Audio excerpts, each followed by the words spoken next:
Good evening student. Good evening sir. Good evening sir. So आज हम previous year discuss करने वाले हैं। सर हाँ बताइए।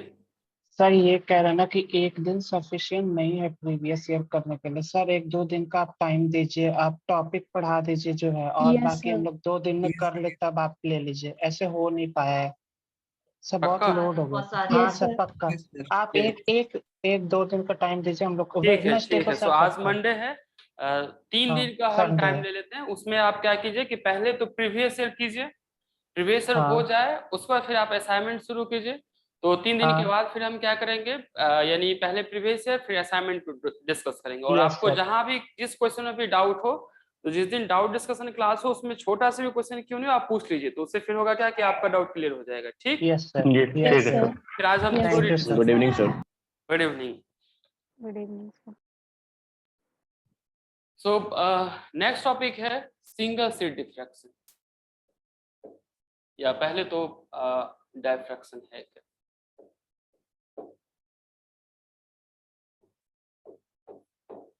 हमारे सिलेबस में है ना, फैब्री पैरेट इंटरफेरोमीटर नहीं है?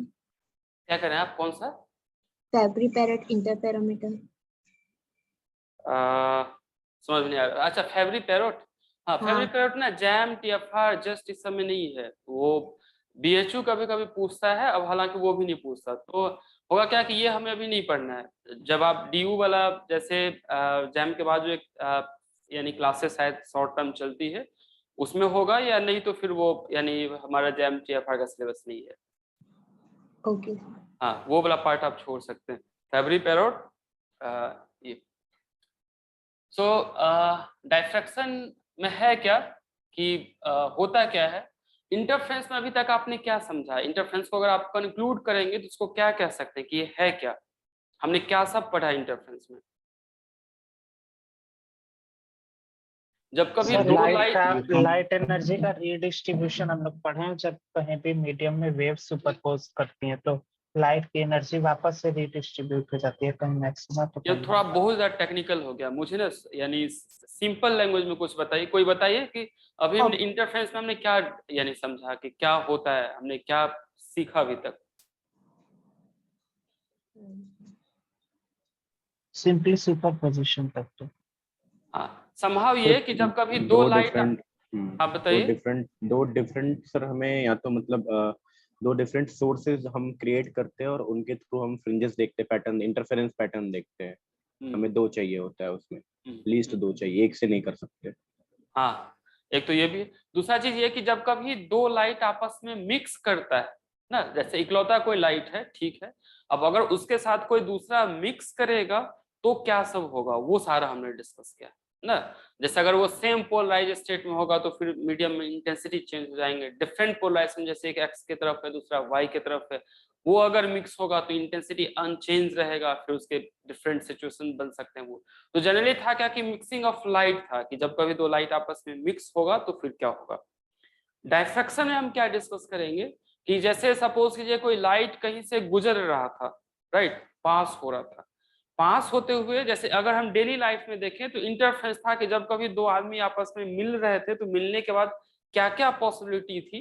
उनके बीच काफी अच्छी फ्रेंडशिप थी यानी कंस्ट्रक्टिव इंटरफेरेंस, उन लोगों के बीच दुश्मनी हो गया तो वो डिस्ट्रक्टिव इंटरफेरेंस। तो वो मिलने के बाद ही पता चलेगा ना उन दोनों के बीच अपनी कैसे थॉट प्रोसेस होंगे, उस पर डिपेंड करेगा।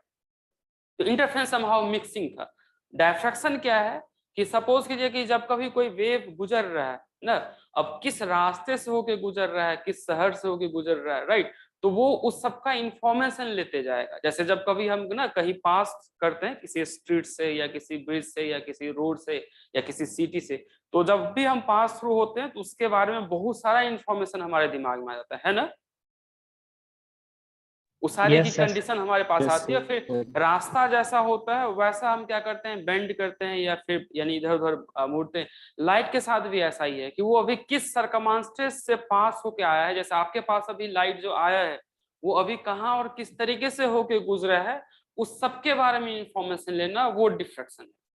डिफ्रैक्शन जब आप डिटेल से डिस्कस कर लेंगे तो आपके पास ये एबिलिटी आएगा कि लाइट अभी कहाँ से होके गुजरा है।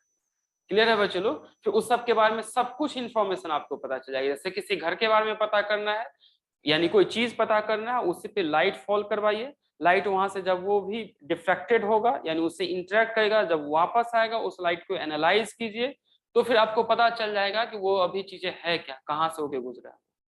क्लियर है ये? Yes sir. ठीक। सो ये जो प्रॉपर्टी होगी, यानी अब लाइट होता क्या है, तो इसे सिंपली हम ऐसा कह सकते हैं कि यानी bending of light, but actually है क्या कि जो भी सबस्टांसेस है उसका इंफॉर्मेशन लेके आता है।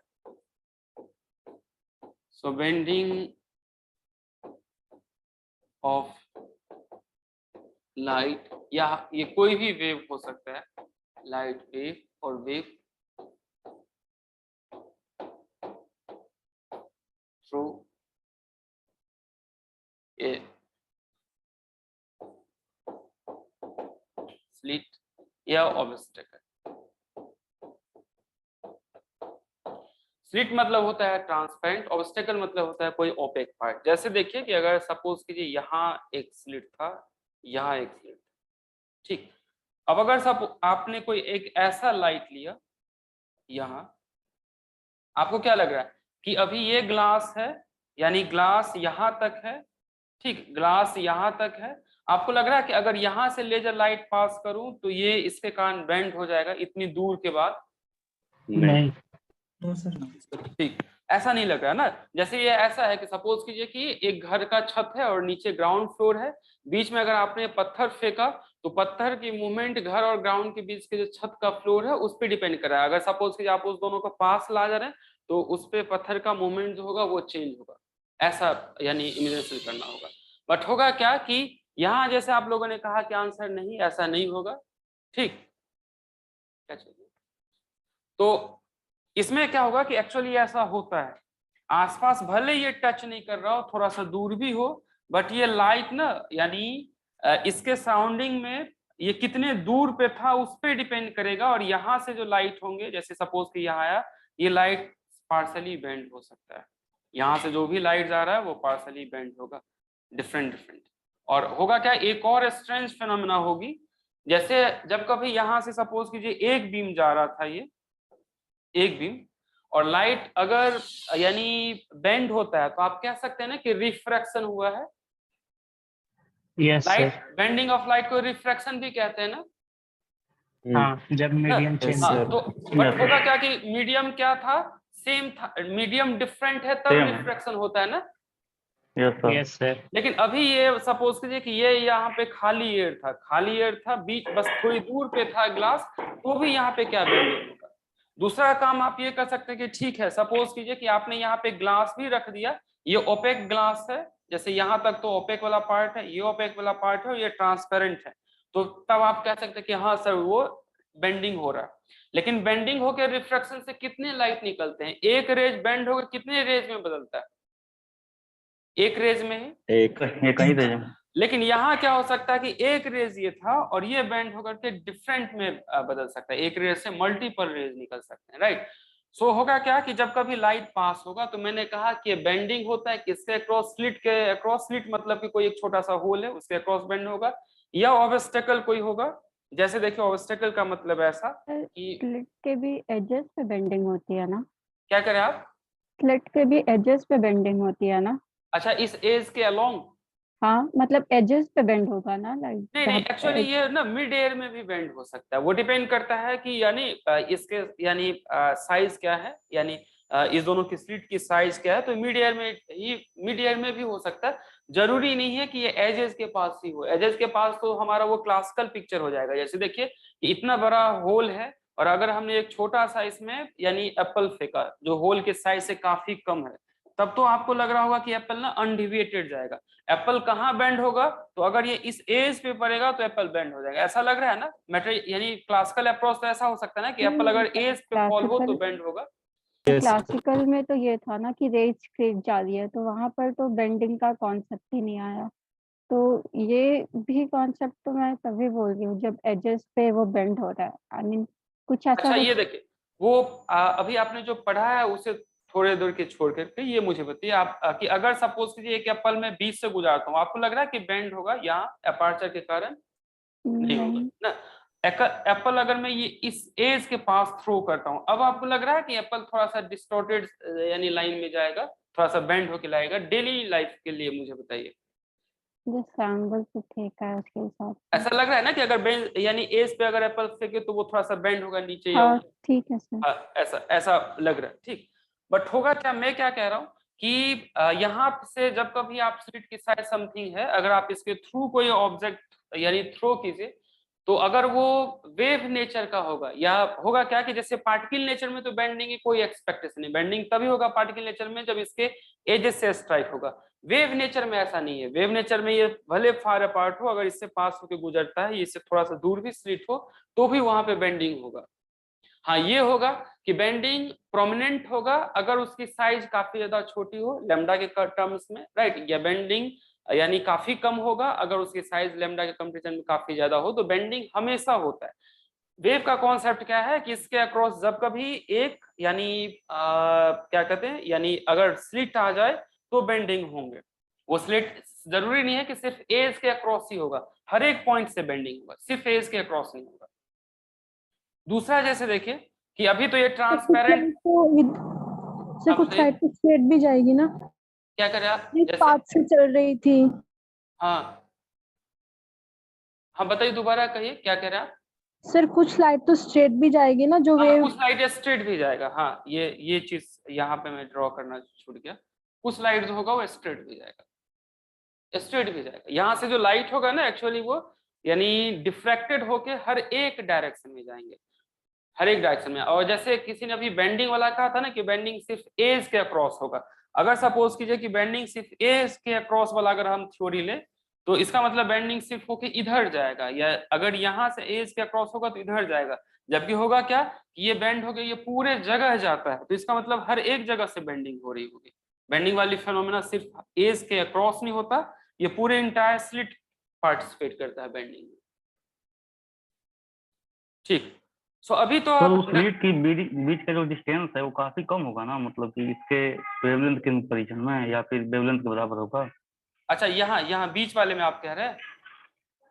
मतलब ये दोनों स्लिट के बीच, स्लिट ही ना है, वहाँ क्या है? हाँ ये स्लिट है, ये खाली जगह है अभी। हाँ तो इसके बीच का डिस्टेंस कितना होगा तो मिनिमम, ताकि डिफ्लेक्शन हो सके? विड्थ कह रहे हैं आप? हाँ हाँ विड्थ तो जनरली ना हम लैम्डा के पास लेते हैं, जैसे लैम्डा आपका कितना होता है, नैनोमीटर में होता है, तो इसकी विड्थ ना उसके आसपास ही, जैसे हम तो मतलब उसके आसपास होगी तो डिफ्लेक्शन होगा। हाँ तो अगर नहीं, डिफ्रैक्शन हमेशा होता है, ये मिसकॉन्सेप्शन है कि डिफ्रैक्शन तभी होगा जब उसके साइज का होगा। डिफ्रैक्शन हमेशा होगा, वो प्रोमिनेंट कब होगा, जब उसके साइज के आसपास होगा। अच्छा, जैसे देखिए कि यानी बच्चे जो भी जिसने भी जैम का फॉर्म भरा होगा सबने पढ़ा होगा, राइट, सब थोड़ी बहुत पढ़ाई जरूर करेंगे। प्रोमिनेंट किसका माना जाएगा, जिसने सिस्टमेटिक पढ़ा, जिसका जैम निकल भी गया, ऐसा। लेकिन हम ऐसा तो नहीं कह सकते ना कि यानी जिस बच्चे का जैम नहीं निकला उसने पढ़ाई नहीं किया हो। यहाँ पे क्या होगा कि बेंडिंग ना हर एक का होता है। बेंडिंग प्रोमिनेंट कब होता है, जब लैम्डा की साइज और स्लिट की साइज इक्वल हो या उसके आसपास का हो, तो बेंडिंग दिखता है, आप एक्सपेरिमेंटली उसे वेरीफाई कर सकते हैं। लेकिन अगर साइज काफी ज्यादा लार्जर हो तो बेंडिंग तो होगा, बट वो इतना नेग्लिजिबल होगा कि वो नोटिसेबल नहीं होगा, ठीक। हाँ बेंडिंग तो हमेशा होता है, वो यानी चाहे स्मॉलर साइज हो लार्जर साइज। तो ये मैंने स्लिट के थ्रू आपको कहा है। अपर्चर के अक्रॉस एक बेंडिंग देखिए, जैसे सपोज कीजिए कि एक ऐसा हमारा पेन का हिस्सा था ये, और आपने एक लेजर लाइट लिया, राइट, ये आप घर पे भी कर सकते हैं। यहाँ लेजर लाइट लिया अगर, और यहाँ के बाद अगर आपको क्या लग रहा है कि जब कभी लाइट बेंड होगा ना, तो ये जस्ट जैसे ये पेन रखा आपने और यहाँ सामने लेजर अगर आपने फॉल करवाया, तो जहां पेन था, पेन के सामने में आपको क्या लग रहा है, वहां डार्क होगा यानी शैडो पड़ेगी, या वहां लाइट होगा? शैडो पड़ेगी। शैडो पड़नी चाहिए ना। जैसे सामने में हमने ये अभी आपके पास ना, यानी इसे मैंने यानी आप कर सकते हैं हेयर के जैसे अगर आप पेन यूज करें तब तो सामने में शैडो पड़ेगी, जो आपकी एक्सपेक्टेशन है वो फिट बैठेगा। लेकिन अगर आप अपना हेयर यूज कीजिए, राइट, और तब मार्केट से जो लेजर लाइट आती है हेयर पे फॉल करवाइए, तो फिर आपके पास अमेजिंग एक्सपीरियंस क्या होगा कि जहां शैडो होनी चाहिए थी वहां पे क्या होगा कि हाईएस्ट इंटेंसिटी की लाइट होगी। जहां जैसे सपोज कि ये पेन था तो पेन के इन फ्रंट जहां शैडो होना चाहिए था वहां हाईएस्ट इंटेंसिटी होगी, उसके अक्रॉस होगा वो इंटेंसिटी थोड़ा थोड़ा धीरे धीरे कम होता जाएगा, जबकि लेकिन जहां शैडो होना चाहिए वहां हाईएस्ट इंटेंसिटी होगी। क्या इसको हम पार्टिकल नेचर में कभी एक्सप्लेन कर सकते हैं क्या, कि सामने एक पोल था नहीं। और आपने पोल पे बुलेट फायर किया और पोल के जस्ट सामने ज्यादा बुलेट गया और पोल के दाएं बाएं बुलेट काफी कम गया? तो यानी ये एक्सपेरिमेंट क्या बता रहा है कि बुलेट सामने था, आपने बुलेट से फायर किया तो बुलेट के लेफ्ट और राइट तो बुलेट कम गया है ना, वहां कम हीट किया है, बुलेट के यानी पोल के जस्ट इन फ्रंट में बुलेट ज्यादा हीट किया है। इस चीज को क्लासिकली समझा जा सकता है। नहीं, हम इसे पार्टिकल के नेचर वेव में नहीं नेचर समझ से। सकते। हाँ, पार्टिकल के नेचर में ऐसा कभी नहीं समझ सकते कि हाँ जहां ओपेक वाला पार्ट था उसके सामने ज्यादा से ज्यादा बुलेट हीट होगा। एक्चुअली ये एक्सपेरिमेंट ना इलेक्ट्रॉन के साथ भी हुआ, तो इलेक्ट्रॉन को आप छोटा सा बुलेट पॉइंट जैसा मान सकते हैं। तो इलेक्ट्रॉन के साथ भी एक्सपेरिमेंट हुआ कि जहां ओपेक वाला पार्ट था उसके जस्ट सामने जो होगा वो वहां ज्यादा इलेक्ट्रॉन की प्रोबेबिलिटी थी, लेफ्ट और राइट जो थी इलेक्ट्रॉन की प्रोबेबिलिटी कम थी, राइट।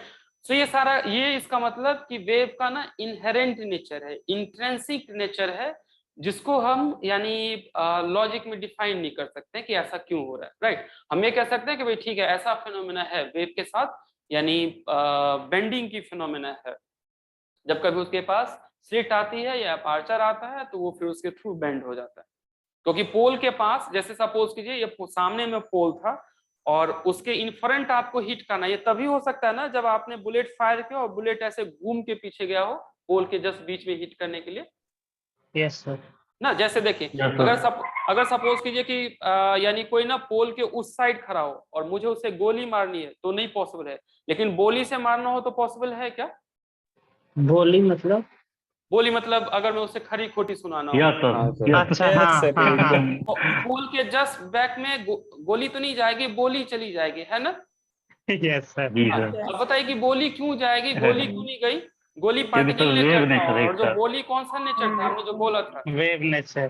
Wave nature. हाँ, तो वेव नेचर के पास बेंडिंग एबिलिटी थी इसलिए वो वहां पे घूम के चला गया, राइट। बट पार्टिकल के पास बेंडिंग एबिलिटी नहीं थी इसलिए वो उसके बस यानी राउंड होके नहीं जा सकता।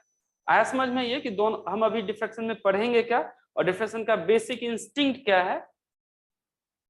हाँ आ गया सर। हाँ, यस ठीक। सर। हाँ, इसको बेंडिंग अराउंड एज करके नहीं समझा सकता, क्योंकि बेंडिंग अराउंड एज तो ये होगा कि सामने में पोल है, आपने पत्थर फेंका तो पोल उस पोल के इन फ्रंट नहीं जाएगा, वो तो एज के राउंड बेंड होकर इधर साइड चला जाएगा ना, उसके जस्ट इन फ्रंट नहीं जा सकता वो, ठीक। यस। Yes sir. तो हमने यहाँ पे कहा डिफ्रैक्शन है क्या, तो यानी बेंडिंग ऑफ लाइट या वेव, किसी भी वेव के साथ एक करेक्ट है, वेव की intrinsic property through a slit और ऑब्स्टेकल। ये स्लिट था, ये कोई ऑब्स्टेकल थी, ये आपने लिख लिया। सर हाँ बताइए। तो यहाँ पे हम मतलब इसके इन प्रॉपर्टीज का कॉज नहीं जानना चाहेंगे ना डिफ्रैक्शन में कि ये क्यों कर रही है, हमने बस एक्सेप्ट कर लिया इसको कि ऐसी है ये। हाँ समहाउ, जैसे देखिए कि पार्टिकल के साथ मास है, क्यों है ये हम नहीं कह सकते, वी डोंट हैव आंसर, ठीक। हाँ, पार्टिकल के साथ मास है, अब मास के साथ क्या क्या हो सकता है वो सारा हम पढ़ रहे हैं, बट किसी पार्टिकल के साथ मास क्यों है we don't know answer till date, right. किसी पार्टिकल के साथ चार्ज क्यों है we don't know, so that is the mass and the charge is the fundamental nature of a particle, वो पार्टिकल का इनहेरेंट नेचर है। ऐसे ही पार्टिकल इंटरफेयर क्यों करता है, जो यानी सॉरी वेव इंटरफेरेंस क्यों शो करता है जो पार्टिकल के साथ नहीं है, क्योंकि मैंने कहा था कि जैसे दो हाथ में रखूं यहाँ पे और दोनों हाथ हमेशा दो हाथ ही रहेंगे, पास में नहीं रखा, वेव के साथ क्या होगा कि दो हाथ रखते ही एक हाथ बन जाएगा ज्वाइंट होकर के, ऐसा पार्टिकल के साथ नहीं होता, ऐसा वेव के साथ ही होता है। तो इंटरफेरेंस नेचर इनहेरेंट है पार्टिकल का, सॉरी वेव का, डिफ्रैक्शन इनहेरेंट है, पोलराइजेशन इनहेरेंट है, ये क्यों है ये हम नहीं कह सकते, बट ये है, इसका एंड इफेक्ट हम रियलाइज करते हैं। तो ये कैसे वर्क करता है वो हम पढ़ेंगे, क्यों है वो हमारे बस की बात नहीं है। This is the intrinsic property. जैसे इलेक्ट्रॉन के पास स्पिन क्यों है, राइट, इलेक्ट्रॉन प्रोटॉन के पास क्यों घूमता है, ऑर्बिट में क्यों घूमता है, हमारे पास आंसर है कि सेंट्रीपिटल फोर्स कूलम्बिक फोर्स के कारण लगता है, बट इलेक्ट्रॉन अपने एक्सिस में क्यों मूव करता है ना, इलेक्ट्रॉन एक सर्कल में क्यों मूव करता है, तो एक्सप्रेशन क्या है, सेंट्रीपिटल फोर्स, यही ना। यही ना Yes. बच्चा centripetal force. Yes, yes sir. Sir. Sun के अराउंड क्यों मूव करता है? तो सेंट्रीपिटल फोर्स। बट एक इलेक्ट्रॉन अपने स्पिन पे, अपने एक्सिस पे स्पिन क्यों करता है? We don't have answer. एक अर्थ अपने एक्सिस पे क्यों स्पिन करता है? We don't have answer, right. तो ये जो उसकी है, एक इलेक्ट्रॉन से शुरू होती है स्पिन होना अपने एक्सिस पे, और ये फिर बड़े बड़े प्लेनेटरी सिस्टम के साथ होता है, राइट। जो फेनोमेना एक एटम के इनसाइड इलेक्ट्रॉन प्रोटॉन सबका है, ऑलमोस्ट यही सारा फेनोमेना पूरी यूनिवर्स का है। तो वो यानी इंट्रिंसिक प्रॉपर्टी है। We don't have the answer कि why it's happen, but it happen. हम इस चैप्टर में ये पढ़ेंगे कि होता है कैसे, क्यों होता है, ये हमारे पास आंसर नहीं है। क्लियर है? Okay sir. हाँ जी सर। Okay, yes sir. जी सर। हाँ। सो अब होगा क्या यहाँ पे कि एक और statement,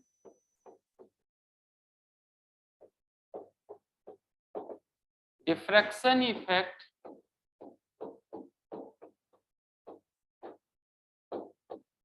is most prominent. Prominent मतलब ये दिखता है या नोटिसेबल है इफ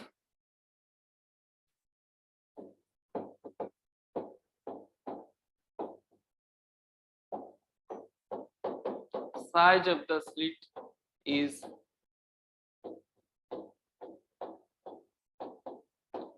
comparable to the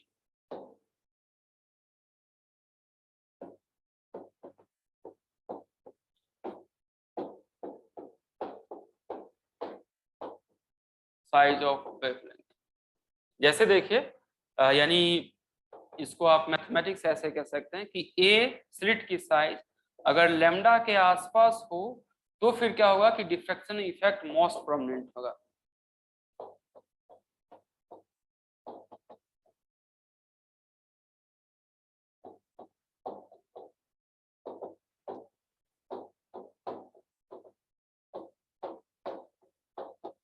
इसका मतलब डिफ्रैक्शन तो हमेशा होता है बच्चा, ये कंडीशन सेट हो या ना हो, डिफ्रैक्शन हमेशा होगा, लेकिन दिखेगा कब? कब ये ज्यादा नोटिसेबल होगा? जब स्लिट की साइज हाँ। वेवलेंथ के कंपेरेबल हो। ये कंपेरेबल हो ना, ए को हम साइज ऑफ स्लिट कहेंगे और लैम्डा हमारा वेवलेंथ। ये आप ना डेली लाइफ में इस एग्जांपल को ऐसे देख सकते हैं, जैसे सपोज कीजिए कि जहां कहीं भी वाटर का फ्लो हो रहा हो, बरसात में आप इसे आराम से कर सकते हैं, ठीक। या टैंक में आप कर सकते हैं। तो वाटर के फ्लो वाला जो रास्ता हो वहां पे क्या कीजिए कि एक 2 लकड़ी का यानी पीस रख दीजिए और बीच में खाली जगह छोड़ दीजिए। अगर काफी ज्यादा खाली जगह है तो होगा क्या कि वाटर का जो रिपल आ रहा होगा वो फिर क्या होगा कि ऑलमोस्ट स्ट्रेट रिपल जाएगा, अगर काफी ज्यादा खाली जगह है तो, राइट। बट होगा क्या कि अगर आपने काफी लार्ज स्पेस छोड़ा है, जैसे सपोज कीजिए कि आपने यहाँ एक यहाँ रखा और एक यहाँ रखा, सॉरी अब थोड़ा कम हम रखते हैं। अगर सपोज कीजिए कि आपने कम स्पेस छोड़ा है तो ये जो यहाँ पे वाटर का रिपल होगा ऐसा जो आ रहा होगा वो आप देखेंगे कि डिफरेंट रिपल में क्रिएट हो जाता है, डिफरेंट लाइन यहाँ पे बन जाएंगे जो आप यानी देख सकते हैं कि यहाँ जो वाटर का रिपल होगा वो ऐसा जाएगा, कुछ रिपल ऐसे जाएंगे, कुछ ऐसे रिपल जाएंगे। आपने देखा होगा बारिश में या बाढ़ में जब कभी यहाँ से पानी निकलेगा ना तो आपने देखा होगा कि यहाँ एक अलग सी लाइन बनती जाती दिख रही है, बीच से अलग फिर इधर अलग, वो ना अलग अलग लाइन बनती हुई दिख जाएगी आपको। तो यहाँ से क्या हो रहा है कि यहाँ जो वाटर का जो लेयर है, जो गाँव के लोग होंगे उन्होंने तो जरूर देखा होगा, यहाँ से जो वाटर का लेयर है राइट वो फिर डिफरेंट यानी पार्ट में ब्रेक हो जाता है। अगर यही आपका काफी ज्यादा दूर रहता तब तो ये जो रिपल है वो रिपल एज इट इज जाएगा, जैसा आ रहा था वैसा ही जाएगा। लेकिन रिपल इसकी साइज अगर आप यानी ओपनिंग की साइज अगर छोटा कर दीजिए तो यही रिपल ना स्प्लिट होकर के लगेगा कि एक इधर जा रहा है, एक इधर जा रहा है, एक इधर जा रहा है, ऐसा करके। ऐसा ही ना यानी लाइट वेव के साथ भी होता है। अगर सपोज कीजिए आपका यानी ये साइज स्मॉलर है तब तो फिर लाइट वेव स्प्लिट होकर के डिफरेंट डायरेक्शन में जाएंगे। साइज अगर लार्जर है तब तो लाइट वेव फिर क्या होगा कि एज इट इज जाएगा, अनडिफ्यूटेड होके जाएगा। क्लियर है? और इसे आप ऐसे समझ सकते हैं कि स्लिट के अक्रॉस क्यों होता है थोड़ा सा, हालांकि ये रीजन एग्जैक्ट तो नहीं है बट एनालॉगी आप समझ सकते हैं। माने थे कि ऐसा आपका स्लिट था और अगर सपोज कीजिए कि आपका लैम्डा काफी स्मॉलर है, आपको लग रहा है कि काफी स्मॉलर है तो बेंडिंग की चांसेस है, लग रहा है कि लाइट एज इट इज चला जाएगा ना। अगर सपोज कीजिए ए आपका ऐसा है, ए की साइज ये है और लैम्डा की साइज ये है तो ये ऑलमोस्ट अनडिफिटेड चला जाएगा। बेंडिंग कब होगी? तो सपोज कीजिए कि ये आपका साइज है और लेमडा की साइज भी अगर इसी के आसपास हो, इसके आसपास हो, अब आपको लग रहा है कि बेंडिंग प्रोमिनेंट होगा यस सर। ना, तो ऑलमोस्ट ऐसा ही आप इसको कह सकते हैं, ये एनालॉगी है। अदरवाइज डिफ्रैक्शन का अलग यानी रीजन है कि अगर लेमडा और ए के आसपास साइज हो, जैसे ये अगर काफी छोटा था, यहाँ पे लेमडा काफी छोटा था तो बेंडिंग नहीं होगा, वो यानी इमीडिएट विदाउट बेंडिंग जाएंगे। अगर इसके आसपास हो तो फिर ये बेंडिंग होके जा सकता है वो, तो यहाँ जो होगा वो ए लेमडा के आसपास है तो बेंडिंग होगी। यहाँ पे ए आपका काफी स्मॉल था लेमडा से, तो यानी डिफ्रैक्शन, नो डिफ्रैक्शन तो हम नहीं कह सकते, नेग्लिजिबल डिफ्रैक्शन कह सकते हैं यहाँ पे।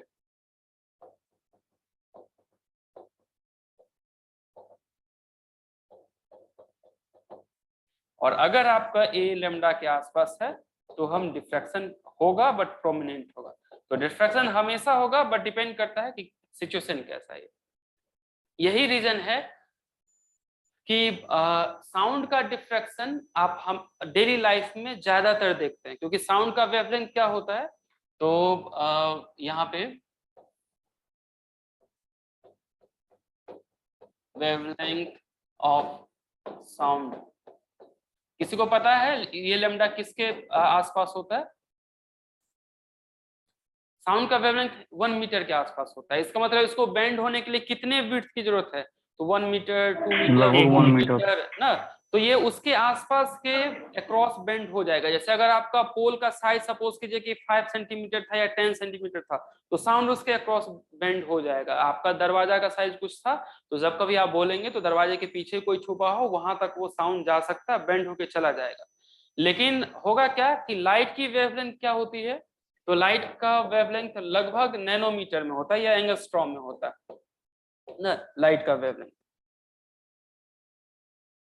So wavelength of light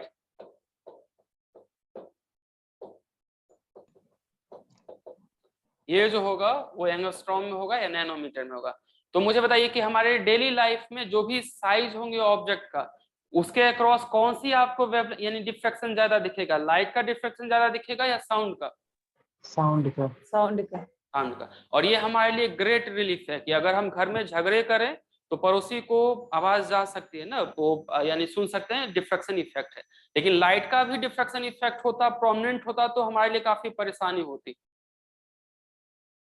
है ना। यस सर, हाँ, हम यानी वो फिर क्या होगा, कुछ भी लोग देख लेते हैं। हाँ, फिर सब कुछ सबको दिखता है। आप यानी अपने घर में क्या कर रहे हैं वो सबको पड़ोसी को दिखता है ना। तो Yes. इसलिए यानी नेचर ने क्या किया है, लाइट की रिफ्रैक्शन इफेक्ट को कम रखा है और साउंड की रिफ्रैक्शन इफेक्ट को ज्यादा रखा है ना, ऐसा करके।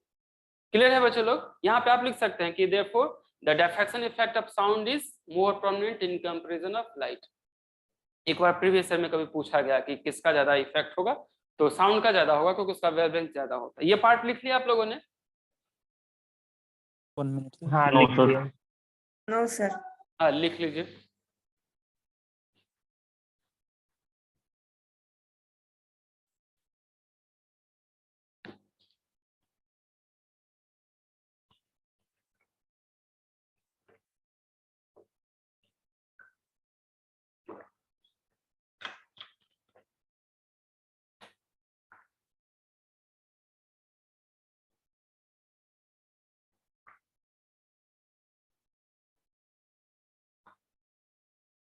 तो इससे पहले वाली भी थोड़ी सी बच।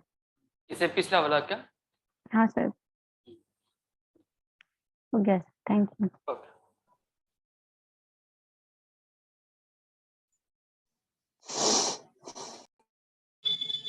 अब देखिए कि दो टाइप के डिफ्रैक्शन इफेक्ट होते हैं।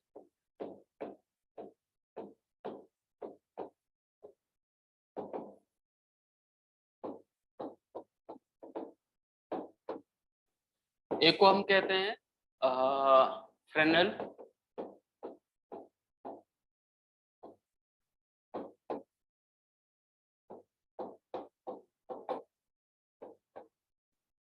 फ्रेनेल में क्या होता है, मान लेते हैं कि अगर ये हमारा स्लिट है, ये स्लिट, और ये अगर हमारा स्क्रीन है, और ये सपोज कीजिए सोर्स है, तो सोर्स से जो यानी सोर्स की डिस्टेंस, जैसे ये हमारा यानी स्लिट था और ये screen,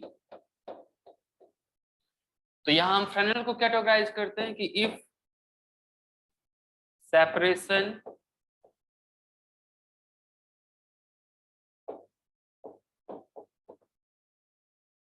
of source and a screen from the slit is finite,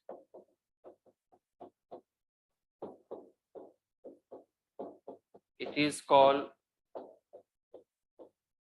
Fresnel diffraction. अगर फाइनाइट हो, इसका मतलब सोर्स आपने पास रखा है और आपने स्क्रीन भी पास रखा है। अगर स्लिट का अगर ऐसा है कि सोर्स और स्क्रीन दोनों स्लिट के काफी पास है, तो आपका जो ये डायफ्रैक्शन होगा इसको हम फ्रेनेल डिफ्रैक्शन में कहेंगे। और फिर ये होता क्या है कि इसकी मैथमेटिक्स थोड़ा सा कॉम्प्लिकेटेड होता है, इसको डिस्क्राइब करना मैथमेटिकली कॉम्प्लिकेटेड टास्क है, इसलिए जैम वाले ने आपके सिलेबस से हटा दिया। ठीक, तो फ्रेनेल हमारे जैम के सिलेबस नहीं है। हाँ, शायद बीएचयू या डीयू कभी कभी पूछता है फ्रेनेल में से, बट टीएफआर और जस्ट और जैम इसमें से नहीं पूछता है। तो हम इसको कैसे कैटेगराइज करेंगे कि अगर सोर्स इस दोनों के यानी सोर्स और स्क्रीन अगर इससे फाइनाइट डिस्टेंस है तो सर्टेन बेंडिंग होगी, और इस बेंडिंग को हम यानी या इस रिफ्लेक्शन इफेक्ट को हम फ्रेनेल कहेंगे। ये समझ में आ गया? Yes sir. दूसरा इफेक्ट जो होगा, दूसरा टाइप, उसको हम फ्रॉनहोफर कहेंगे। तो प्रीवियस स्लाइड कीजिए थोड़ा सा, लिखे नहीं है अभी।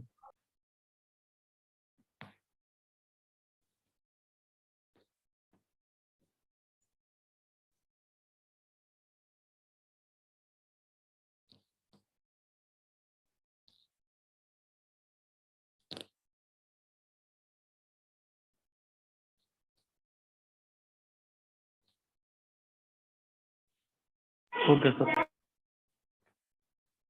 तो दूसरे साइज को टाइप को हम फ्रॉनहोफर कहते हैं।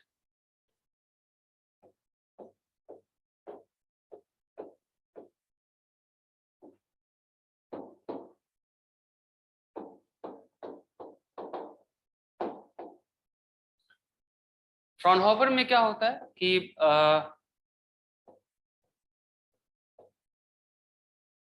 ये स्लिट, ये सोर्स और ये screen,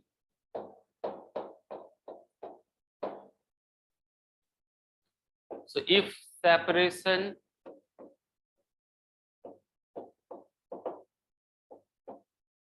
of source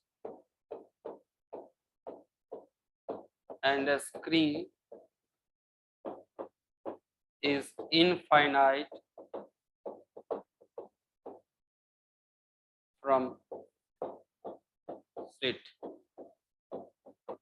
it is called Fraunhofer.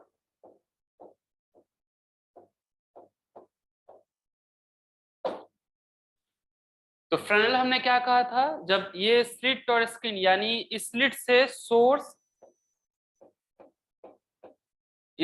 Source और स्क्रीन दोनों अगर इनफाइनाइट यानी फाइनाइट डिस्टेंस पे हो तो उसको हमने फ्रेनेल कहा था। अगर सोर्स और स्क्रीन स्लिट से इनफाइनाइट डिस्टेंस पे हो तो उसको हम क्या कहेंगे? फ्रॉनहोफर ना, उसको फ्रॉनहोफर यानी डिफ्रैक्शन कहेंगे। अब तो ये डायग्राम हमारा फ्रेनेल का था और ये डायग्राम हमारा किसका है?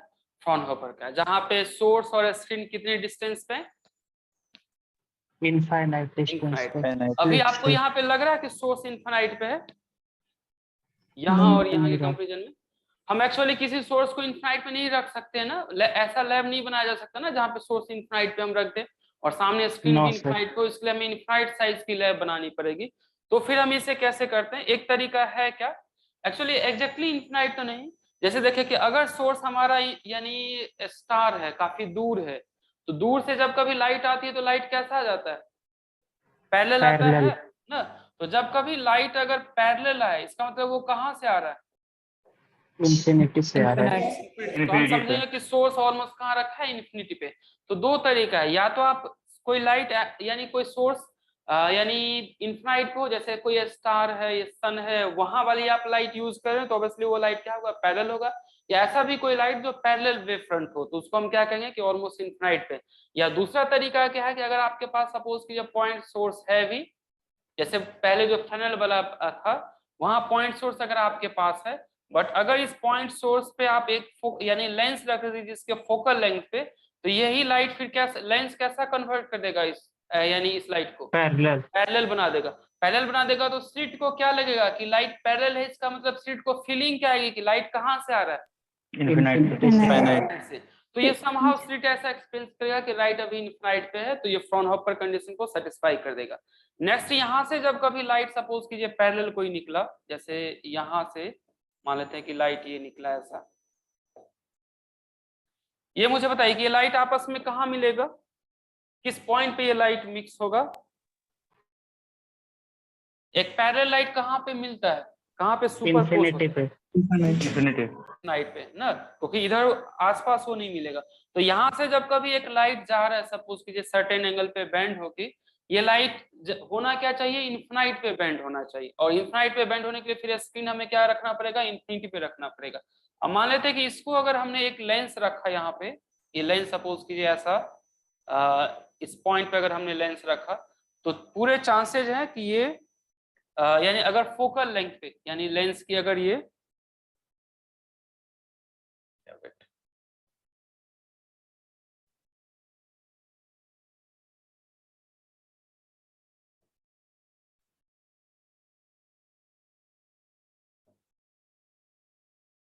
सपोज कीजिए कि यहां से इसकी डिस्टेंस,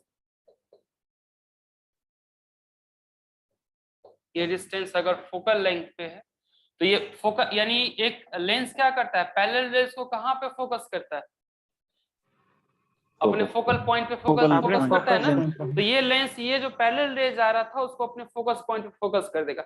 अब होगा क्या कि स्क्रीन को क्या फीलिंग आएगी कि ये रेज अगर यहाँ पे कन्वर्ज हो रहा है तो उसे क्या लगेगा कि ये रेज कहाँ से आ रहा था, इंफिनिटी से।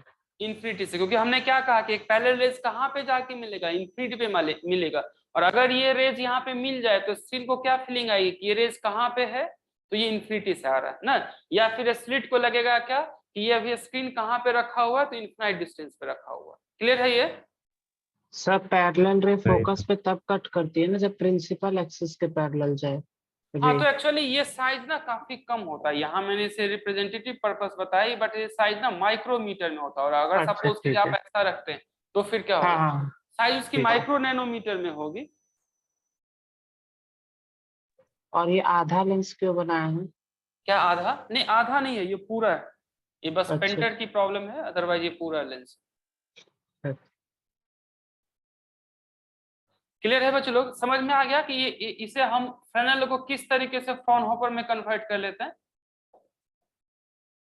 हाँ, लेंस को यूज करके हम क्या कर लेते हैं, फ्रेनेल को फ्रॉनहोफर में कन्वर्ट कर लेते हैं। फ्रॉनहोफर के साथ फायदा क्या है कि मैथमेटिकली डील करना क्वाइट इजी टास्क है, बहुत इजी से हम इसको क्या कर सकते हैं, डील कर सकते हैं। ठीक, तो ये यहाँ तक समझ में आ गया। हाँ बताइए। ये स्लिट से डिफ्रैक्शन फिनोमेना होने के बाद भी पैरेलल क्यों है सर ये? एक्चुअली ये सिर्फ इधर नहीं जाता, ये हर एक तरीके से जाता है। नहीं यानी कुछ लाइट जो होगा ना वो ऐसे भी जा रहा होगा, कुछ लाइट ऐसे भी जा रहा होगा, कुछ लाइट जो होंगे वो यानी इधर भी बेंड कर रहे होंगे। एक्चुअली ये बेंड होके हर एक डायरेक्शन में जाता है। Okay sir. हाँ, हमने अभी वो पार्टिकुलर एक लाइट डिस्कस किया था, ये बेंड होके हर एक डायरेक्शन में जाएगा। ओके, यहां तक हो गया चलो। ओके, सो नेक्स्ट हम हमारे सिलेबस में है सिंगल स्लिट डिफ्रैक्शन। सर एक और चीज पूछनी थी, वहाँ पे जो प्लेन आप वेव क्रिएट कर रहे हैं वहाँ पे सर हम लोग एक ऐसा भी कार्डबोर्ड ले सकते हैं ना जिसमें हम लोग वो आप जैसे बताए थे प्लेन वेव फ्रंट क्रिएट करने को वहाँ पे रेक्टेंगुलर टाइप का काट लेते थे स्लिट, तो वहां से भी पैरेलल आते थे। हाँ, एक वो भी तरीका है कि वहां से आप ना पैरेलल वेव फ्रंट, क्योंकि जब कभी आप पैरेलल वेव फ्रंट फॉल करवाएंगे ना तो उसे सीरो फीलिंग क्या है कि लाइट जो है वो यानी Infinity। इंफिनिटी से आ रहा, तो वो फिर फ्राउनहोफर हो जाएगा, क्योंकि पैरेलल के साथ डील करना इजी है। स्फेरिकल और ऐसा कुछ हो तो फिर वहां पे थोड़ी सी दिक्कत होगी। ठीक है। ठीक, ये तो सिंगल स्लिट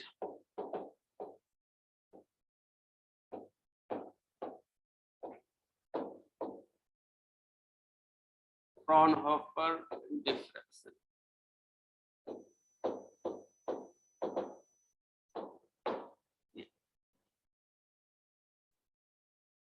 यहाँ इसका एक्सपेरिमेंटल अरेंजमेंट क्या है कि सपोज कीजिए कि आपने एक कार्ड लिया, कार्डबोर्ड,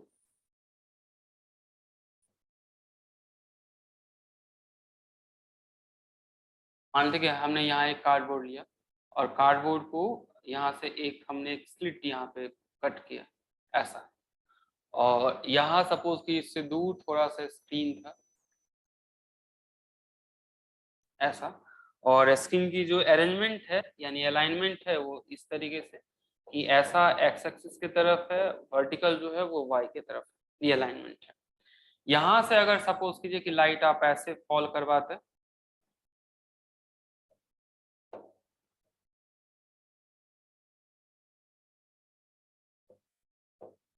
सपोज कीजिए लाइट ऐसा आप फॉल करवा रहे हैं इसके वेवलेंथ लैम्डा पे, तो ये मोनोक्रोमेटिक लाइट है, और इसका दो, अब ये जो स्लिट है, एक तो साइज हम ऐसा कहें कि ये इसका एक साइज है ए और एक ये लेंथ होगा, तो स्लिट विड्थ किसको कहेंगे, तो जिसकी साइज स्मॉलर होगी उसको स्लिट विड्थ कहेंगे। जैसे अभी आपने देख रहे होंगे इस स्लिट में कि ये वाला साइज जो है, ये वाला ये लार्जर साइज है, और ये जो वर्टिकल वाला है वो उसकी साइज क्या है, स्मॉलर है, तो जो स्मॉलर साइज हो उसको हम स्लिट विड्थ कहेंगे। तो अभी स्लिट विड्थ की जो साइज है वो ए है, राइट, यानी ये वाला डिस्टेंस। यहाँ से जब कभी लाइट होगा तो फिर ये यानी इस पे इंसिडेंट होगा तो वो डायफ्रैक्टेड होंगे। और अभी ये स्लिट की ओरिएंटेशन आपको क्या लग रहा है, किस एक्सिस में है, एक्स वाई एक्स में है या वाई में है, एक्स में। एक्स में ना, तो होगा क्या कि इसका पैटर्न किधर बनेगा, अगर ये स्लिट एक्स के तरफ है तो इसके जो डिफ्रैक्शन पैटर्न होंगे वो वाई के तरफ बनेंगे, तो समहाउ डिफ्रैक्शन पैटर्न ऐसा बनेगा। जैसे सपोज कीजिए ये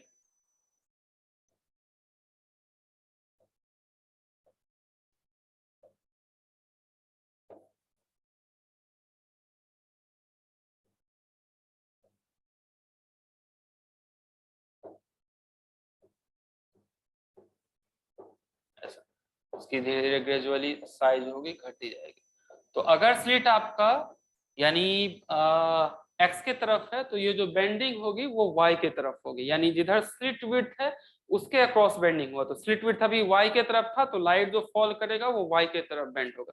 इसी को आप क्या कीजिए, ये जो अभी आपका स्लिट है इसी को अगर आप सपोज कीजिए वर्टिकल कर लेते तो फिर आपकी बेंडिंग किधर होगी, हॉरिजॉन्टल की तरफ। हाँ, फिर ऐसा जो पैटर्न है यही पैटर्न फिर क्या हो जाएगा कि यहाँ पे ये रोटेट हो जाएगा, यानी पैटर्न फिर आपका अगर आपने ये वर्टिकल किया है तो फिर आपका बेंडिंग ऐसा हो जाएगा।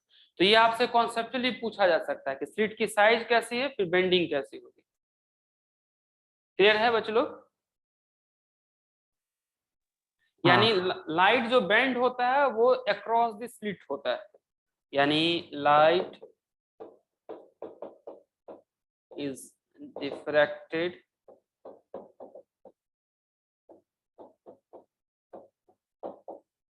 across the slit width। So diagram बना लीजिए फिर अब, यानी नेक्स्ट स्लाइड में फिर हम इसका मैथमेटिकल एस्पेक्ट पढ़ेंगे। जैसे यहाँ पे क्या हुआ कि लाइट फॉल हुआ, इसकी साइज ए है, अब ये कहाँ ब्राइट बना कहाँ डार्क बना ये पता करना हमारा मैथमेटिकल टास्क है, यानी प्रिडिक्ट करना है कि अगर आपको स्लिट की साइज पता होगी, स्लिट का अगर वेवलेंथ पता होगा तो ये प्रिडिक्ट करना है कि यहाँ पे किस पोजीशन पे, यानी सेंटर से किस पोजीशन पे आपका ब्राइट होगा, किस पोजीशन पे डार्क होगा, ये प्रिडिक्ट करना है, राइट। और उस ब्राइट या डार्क से आप पता कर सकते हैं कि लैम्डा कितना था, या ये आप पता कर सकते हैं कि यानी इसकी स्लिट विड्थ कितनी थी, क्योंकि वहां बेंडिंग कितना होगा वो स्लिट विड्थ के साइज पे डिपेंड करता है। उसकी बेंडिंग को देख करके यहाँ आप स्क्रीन की स्लिट की कितनी साइज थी वो आप पता कर लेंगे। क्लियर है ये? Yes sir. Yes sir. तो ये ड्रॉ कर लिया। फिर नेक्स्ट स्लाइड में हम इसका मैथमेटिकल एस्पेक्ट पढ़ेंगे कि कहाँ पे डार्क होगा, कहाँ पे ब्राइट होगा।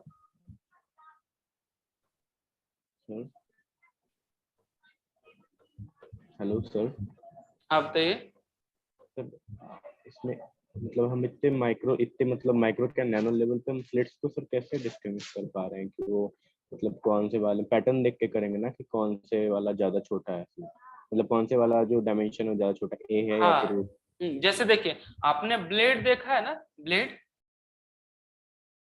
देखा है ना, सेविंग वाली ब्लेड जो होती है, रेजर वाला। हाँ रेजर। अब होगा क्या कि जनरली डिफ्रैक्शन इफेक्ट ना आप वहां से ऑब्टेन कर सकते हैं।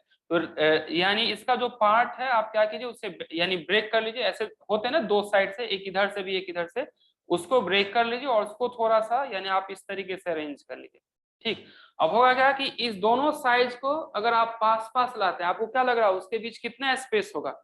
एक तो ऐसा होगा कि इतना पास हो जाए कि बिल्कुल डार्क दिखे, तो इसका मतलब स्लिट की साइज ऑलमोस्ट क्या हो गई, 0 हो गई। आप अगर हल्का सा पास रखें यानी थोड़ा सा सेपरेट करना शुरू करें, फिर आप क्या कीजिए कि उस पे यानी लेजर लाइट फॉल करवाइए। तो जब उन दोनों के बीच की सेपरेशन काफी कम होगा, ऑलमोस्ट ब्लैक यानी ज्वाइंट होने से पहले वाला सेपरेशन होगा, तब दीवार पे आपको डिफ्रैक्शन पैटर्न दिख जाएगा। अब अगर आपने उससे थोड़ा सा दूर रखा तब तो नहीं होगा, बिल्कुल बंद कर दिया तो भी नहीं दिखेगा। हल्का सा जब आप सेपरेशन रखेंगे तो आपको फिर क्या होगा, डिफ्रैक्शन पैटर्न दिख जाएगा। उससे आपको अंदाजा लग जाएगा कि स्लिट की साइज कैसी होनी चाहिए। उससे फिर आपको ये भी पता चल जाएगा कि अगर आपका ब्लेड ऐसा है, आपने रेजर को अगर आपने ऐसे वाले एज की तरफ रखा है, तो आपको क्या लग रहा है, आपको दीवार पे किधर पैटर्न दिखेगा? अगर एज ऐसा है तो ऐसे ऊपर की तरफ, है ना? हाँ ना जैसे अभी अगर ऐसा है तो पैटर्न कैसा दिखेगा, ऐसा वाला पैटर्न दिखेगा, ऐसा। और इसी को आप थोड़ा सा यानी इसे मूव कर दीजिए, अगर ऐसा होगा तो फिर पैटर्न ऐसा दिखेगा। तो जो इसकी यानी स्लिट विड्थ होगी उसके अक्रॉस पैटर्न बनेगा, इसके अक्रॉस।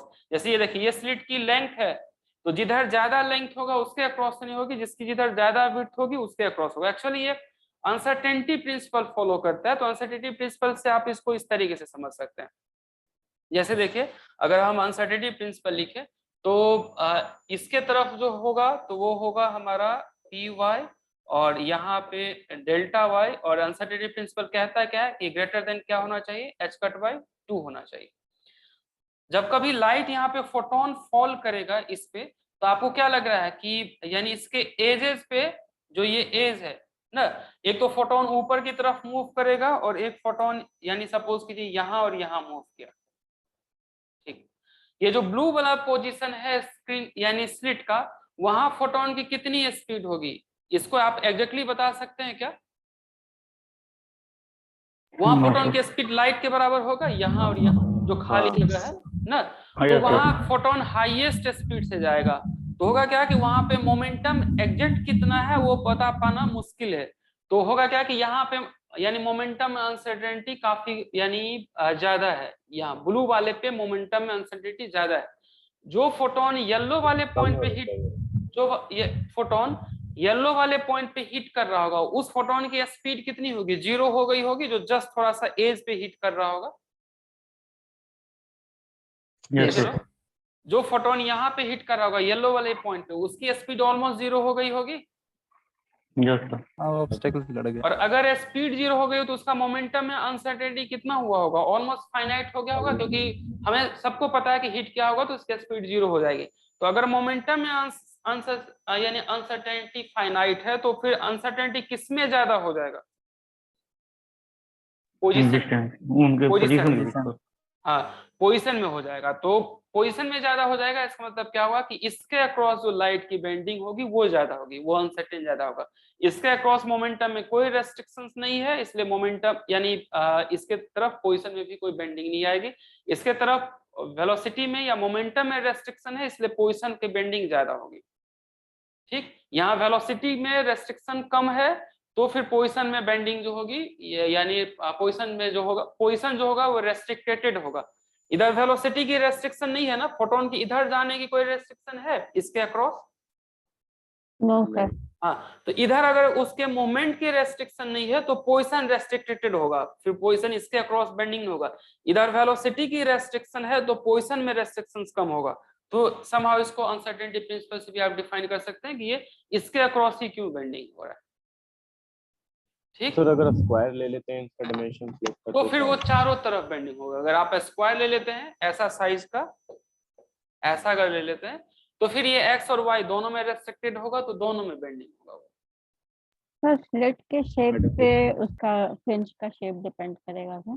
हाँ, ये हम ना डिफ्रैक्शन जब खत्म कर लेंगे तो आप मुझे पूछ लीजिएगा। टीएफआर का 1-2 क्वेश्चन है जहाँ पे स्लिट के साइज पे पैटर्न कैसा बनेगा उस पे आए हुए हैं, तो ये हम सबसे लास्ट में डिस्कस करेंगे, मुझे याद दिला दीजिएगा। Okay sir. ठीक, उसे एज ए हम टॉपिक डिस्कस कर लेंगे। यहाँ थोड़ा सा फिर काफी वो हो जाएगा, कॉन्टेक्स्ट से आउट चला जाएगा। ठीक, ये हो गया समझ में बच्चे लोग? सर एक हाँ। और बार समझा देना ये वाला, थोड़ा सा समझ में नहीं आया। कौन सा, क्या कह रहे हैं? ये अनसर्टेनिटी वाला नहीं समझ में आ रहा? हाँ सर। अच्छा, मैंने ये कहा कि बेंडिंग विड्थ के अक्रॉस ही क्यों हो रहा है, इसको अगर थोड़ा सा और क्वांटम मैकेनिकली समझने की कोशिश करें तो ऐसा होगा कि जब कभी फोटोन हिट कर रहा होगा तो यहाँ जो एज है, येलो वाला जो पॉइंट है, वहां पे अगर हिट किया फोटोन, तो वहां आपको लग रहा है कि फोटोन की वेलोसिटी 0 हो जाएगी येलो वाले पॉइंट पे, क्योंकि ये एज वाला पॉइंट आ गया। यहाँ फोटोन की वेलोसिटी 0 होगी। ये समझ में आ गया? Yes sir. अगर यहाँ पे फोटोन की वेलोसिटी 0 है तो मोमेंटम आपको क्या लग रहा है? 0 होगा? यस होगा ना? वेलोसिटी 0 तो मोमेंटम 0। इसका मतलब क्या होगा? ये जो मोमेंटम वाला पार्ट है वो काफी डिफिनिट वैल्यू है, आपको पता है कि 0 है। इसका मतलब उसमें अनसर्टेनिटी क्या है? काफी कम है ना? 0 है या नहीं? यहाँ फोटोन वाले पे जो हिट कर रहा होगा, एज के थोड़े से नीचे हिट कर रहा होगा तो अनसर्टेनिटी थोड़ी सी है, एज के ऊपर हिट कर रहा होगा तो अनसर्टेनिटी बिल्कुल है कि 0 होगा। लेकिन यहाँ क्या है, वो वहां पे तो आप कह सकते हैं कि उसमें हाईली अनसर्टेन। यहाँ पे सर्टेनिटी है कि अगर एज पे हिट कर रहा हो तो डेफिनेटली 0 होगा। तो एज के अक्रॉस मोमेंटम की अनसर्टेनिटी कम है। क्यों कम है? क्योंकि वहां पे चांसेस है कि हिट करके स्टॉप हो जाए। ये चीज समझ में आया कि स्लिट के एज के अक्रॉस मोमेंटम की अनसर्टेनिटी कम है। Yes sir. तो अनसर्टेनिटी प्रिंसिपल से अगर मोमेंटम की अनसर्टेनिटी कम है तो फिर पोजीशन की अनसर्टेनिटी क्या होगी? ज्यादा। तो होगा क्या कि इसलिए उसके अक्रॉस बेंडिंग ज्यादा होगा।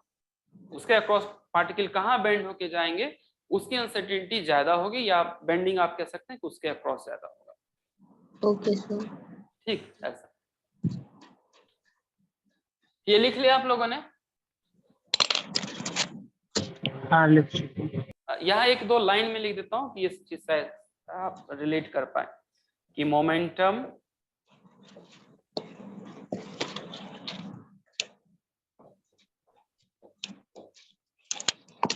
along the edge, या आप कह सकते हैं width of slit is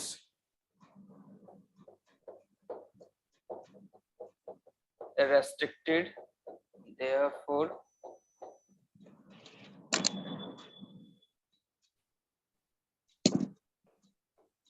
uncertainty in position is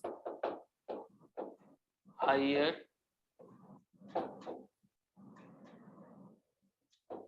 if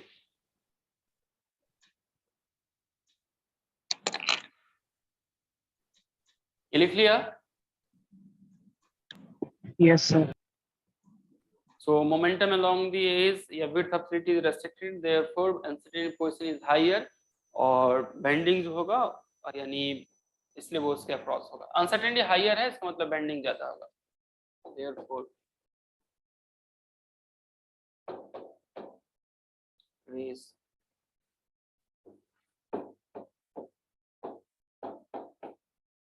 bend across the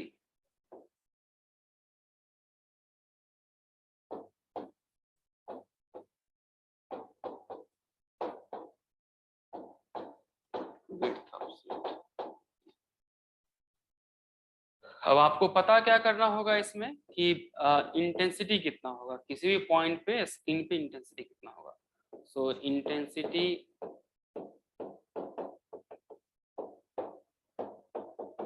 of light at any point on the screen। ये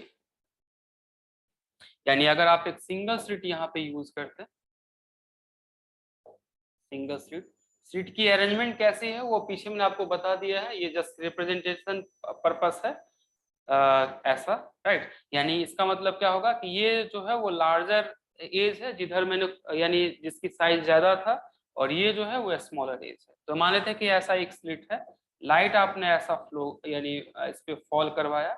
लाइट कैसे फॉल कर रहा है, तो एक तो पैरेलल लाइट है और कैसा इस पे नॉर्मली है, ठीक। अब होगा क्या कि यहाँ से जब कभी ये बेंड होगा तो बेंड होके ऑल ओवर स्क्रीन जाएगा, क्योंकि अभी जनरली क्या होगा कि जैसे ये अगर ये यानी ये स्क्रीन नहीं था तो लाइट कैसा होगा, सीधा जाएगा ना। जैसे देखिए अगर सपोज कीजिए कि लाइट ना यहाँ से आ रहा हो, जैसे देखिए कि अगर लाइट पहले यहाँ हो ना, यहाँ से किसी ने यानी लेजर लाइट ऑन किया, क्योंकि लेजर लाइट से पैरेलल लाइट निकलता है। अब अगर ये यहाँ इसके थ्रू आ रहा है, आपको लग रहा है कि मिड एयर में ये बेंड होगा, ऐसा होता है मिड एयर में बेंड? क्या नहीं, मिड एयर में बेंड नहीं होता। तो डिफ्रैक्शन इफेक्ट यहाँ नहीं हो रहा, क्योंकि अगर यानी डिफ्रैक्शन इफेक्ट यानी बिना स्लिट के अपर्चर के कारण होता तब तो यहीं से वो बेंड हो जाता। ये जब यहाँ पे फॉल करेगा तो ये स्लिट की जो साइज होगी वो क्या करेगा, डिफ्रैक्शन इफेक्ट होगा, तो यहाँ के बाद बेंडिंग होना शुरू होगा। यानी यहाँ के बाद जो हो सकते हैं वो लाइट फिर क्या होंगे कि यानी डिफरेंट में बेंड हो जाएंगे। जैसे एक रेज मान लेते हैं कि यहाँ से यहाँ के बाद एक रेज सपोज कीजिए कि ऐसा गया, फिर एक रेज इधर गया, फिर यहाँ ऐसा गया, ये सो यहाँ बेंडिंग जो होगी वो वहां से शुरू होगा, ठीक। या फिर यानी कुछ रेज जो होंगे वो स्ट्रेट लाइन में भी जाएंगे, ऐसे भी जा सकते हैं, ऐसा भी। तो लाइट यहाँ से हर एक डायरेक्शन में जाएगा। ये मिड ईयर में पहले नहीं था, पहले ये हर एक डायरेक्शन में जा रहा था, एक पैरेलल यानी और नॉर्मल जा रहा था, तो पहले नॉर्मल जाएगा। जब स्लिट पे फॉल होगा तो फिर यहाँ पे बेंडिंग होगी और फिर ये हर एक डायरेक्शन में जा सकता है, कुछ इधर भी, कुछ इधर भी और फिर कुछ इधर भी, ठीक। तो आपसे पूछा क्या जाएगा कि किसी पार्टिकुलर पॉइंट पे उसकी इंटेंसिटी कितनी होगी। सपोज कीजिए कि ये पार्टिकुलर कोई पॉइंट है यहाँ से, राइट, तो इस पी पॉइंट पे इसका इंटेंसिटी कितना होगा, इस पी पॉइंट। सर हाँ बताइए। सर तो जो डायफ्रैक्शन होता है लेजर लाइट से वो फ्राउनहोफर बोल सकते हैं ना हम, क्योंकि लेजर लाइट से पैरेलल रेज निकलता है। हाँ हाँ, लेजर लाइट जो होता है वो पैरेलल वेव फ्रंट क्रिएट करता है, तो वहां से आप फ्राउनहोफर इफेक्ट कर सकते हैं। यही रीजन है कि जो आपके आस यानी आपके पास लेजर लाइट होगा या जो अमेजन से आप परचेज कर सकते हैं, उसे आप घर पे क्या कर सकते हैं, डिफ्रैक्शन इफेक्ट करवा सकते हैं। ये जो जनरल टॉर्च होता है वहां से तो आप नहीं करवा सकते, लेकिन लेजर लाइट वाले से आप इजी से है, आप यानी कोई भी परचेज कीजिए और उसके सामने आप छोटा सा हेयर का पार्ट रखिए, या जो अभी मैंने यानी रेजर वाला कहा था वो कीजिए, तो आप आराम से उसे घर में परफॉर्म कर सकते हैं, क्योंकि वो प्लेन वेव फ्रंट है, आप उसे दिखा सकते हैं, ठीक। Okay sir. ओके, अब हमें किसी पॉइंट पी पे इंटेंसिटी निकालना है, तो इंटेंसिटी के लिए हम यानी करेंगे क्या, तो यानी इस पी पॉइंट पे तो हम एज्यूम क्या करेंगे कि यहाँ से जो भी लाइट रेज आ रहा है वो हर एक पॉइंट पे बेंड हो रहा है, और अभी हम सारा रेज की बात करेंगे, वो रेज जो किसी पॉइंट पी पे जा रहा है। फिर ये सारे रेज आपस में क्या करेंगे, क्योंकि सपोज कीजिए यहाँ से मल्टीपल रेज गया है, 8 10 15 20 8 लाख 10 लाख, ऐसा आप इमेजिनेशन कर सकते हैं। यहाँ से मल्टीपल रेज गया, ये रेज इस पी पॉइंट पे क्या करेगा, सुपरपोज करेगा, और फिर जो रिजल्टेंट लाइट होगी वो उस सबका सुपरपोजिशन होगा। तो यहाँ पे मेन कॉन्सेप्ट क्या हुआ कि लाइट जब इस पे फॉल करेगा तो यहाँ सेकेंडरी वेवलेट बन जाएंगे, ये जितने सारे पॉइंट है, ये सारे पॉइंट वो सेकेंडरी वेवलेट बन जाएंगे। यहाँ से फिर क्या होगा कि लाइट इमिट आउट होना शुरू होगा और लाइट हर एक डायरेक्शन में जाएगा। तो यहाँ से सपोज कीजिए कि जितने number of rays emit out हुए वो पी पॉइंट पे जब पहुंचेंगे तो उन सबका सुपरपोज होगा, और फिर वहां से हम रिजल्टेंट इंटेंसिटी निकाल सकते हैं। सो नेक्स्ट पेज में हम इसे एक बार कैलकुलेट कर लेते हैं कि कितना होगा। ये लिख लिया आप लोगों ने? Yes sir. नेक्स्ट पेज में थोड़ा सा हम लार्जर डायग्राम बनाते हैं कि वहां पे सुपरपोज होके क्या बनेगा।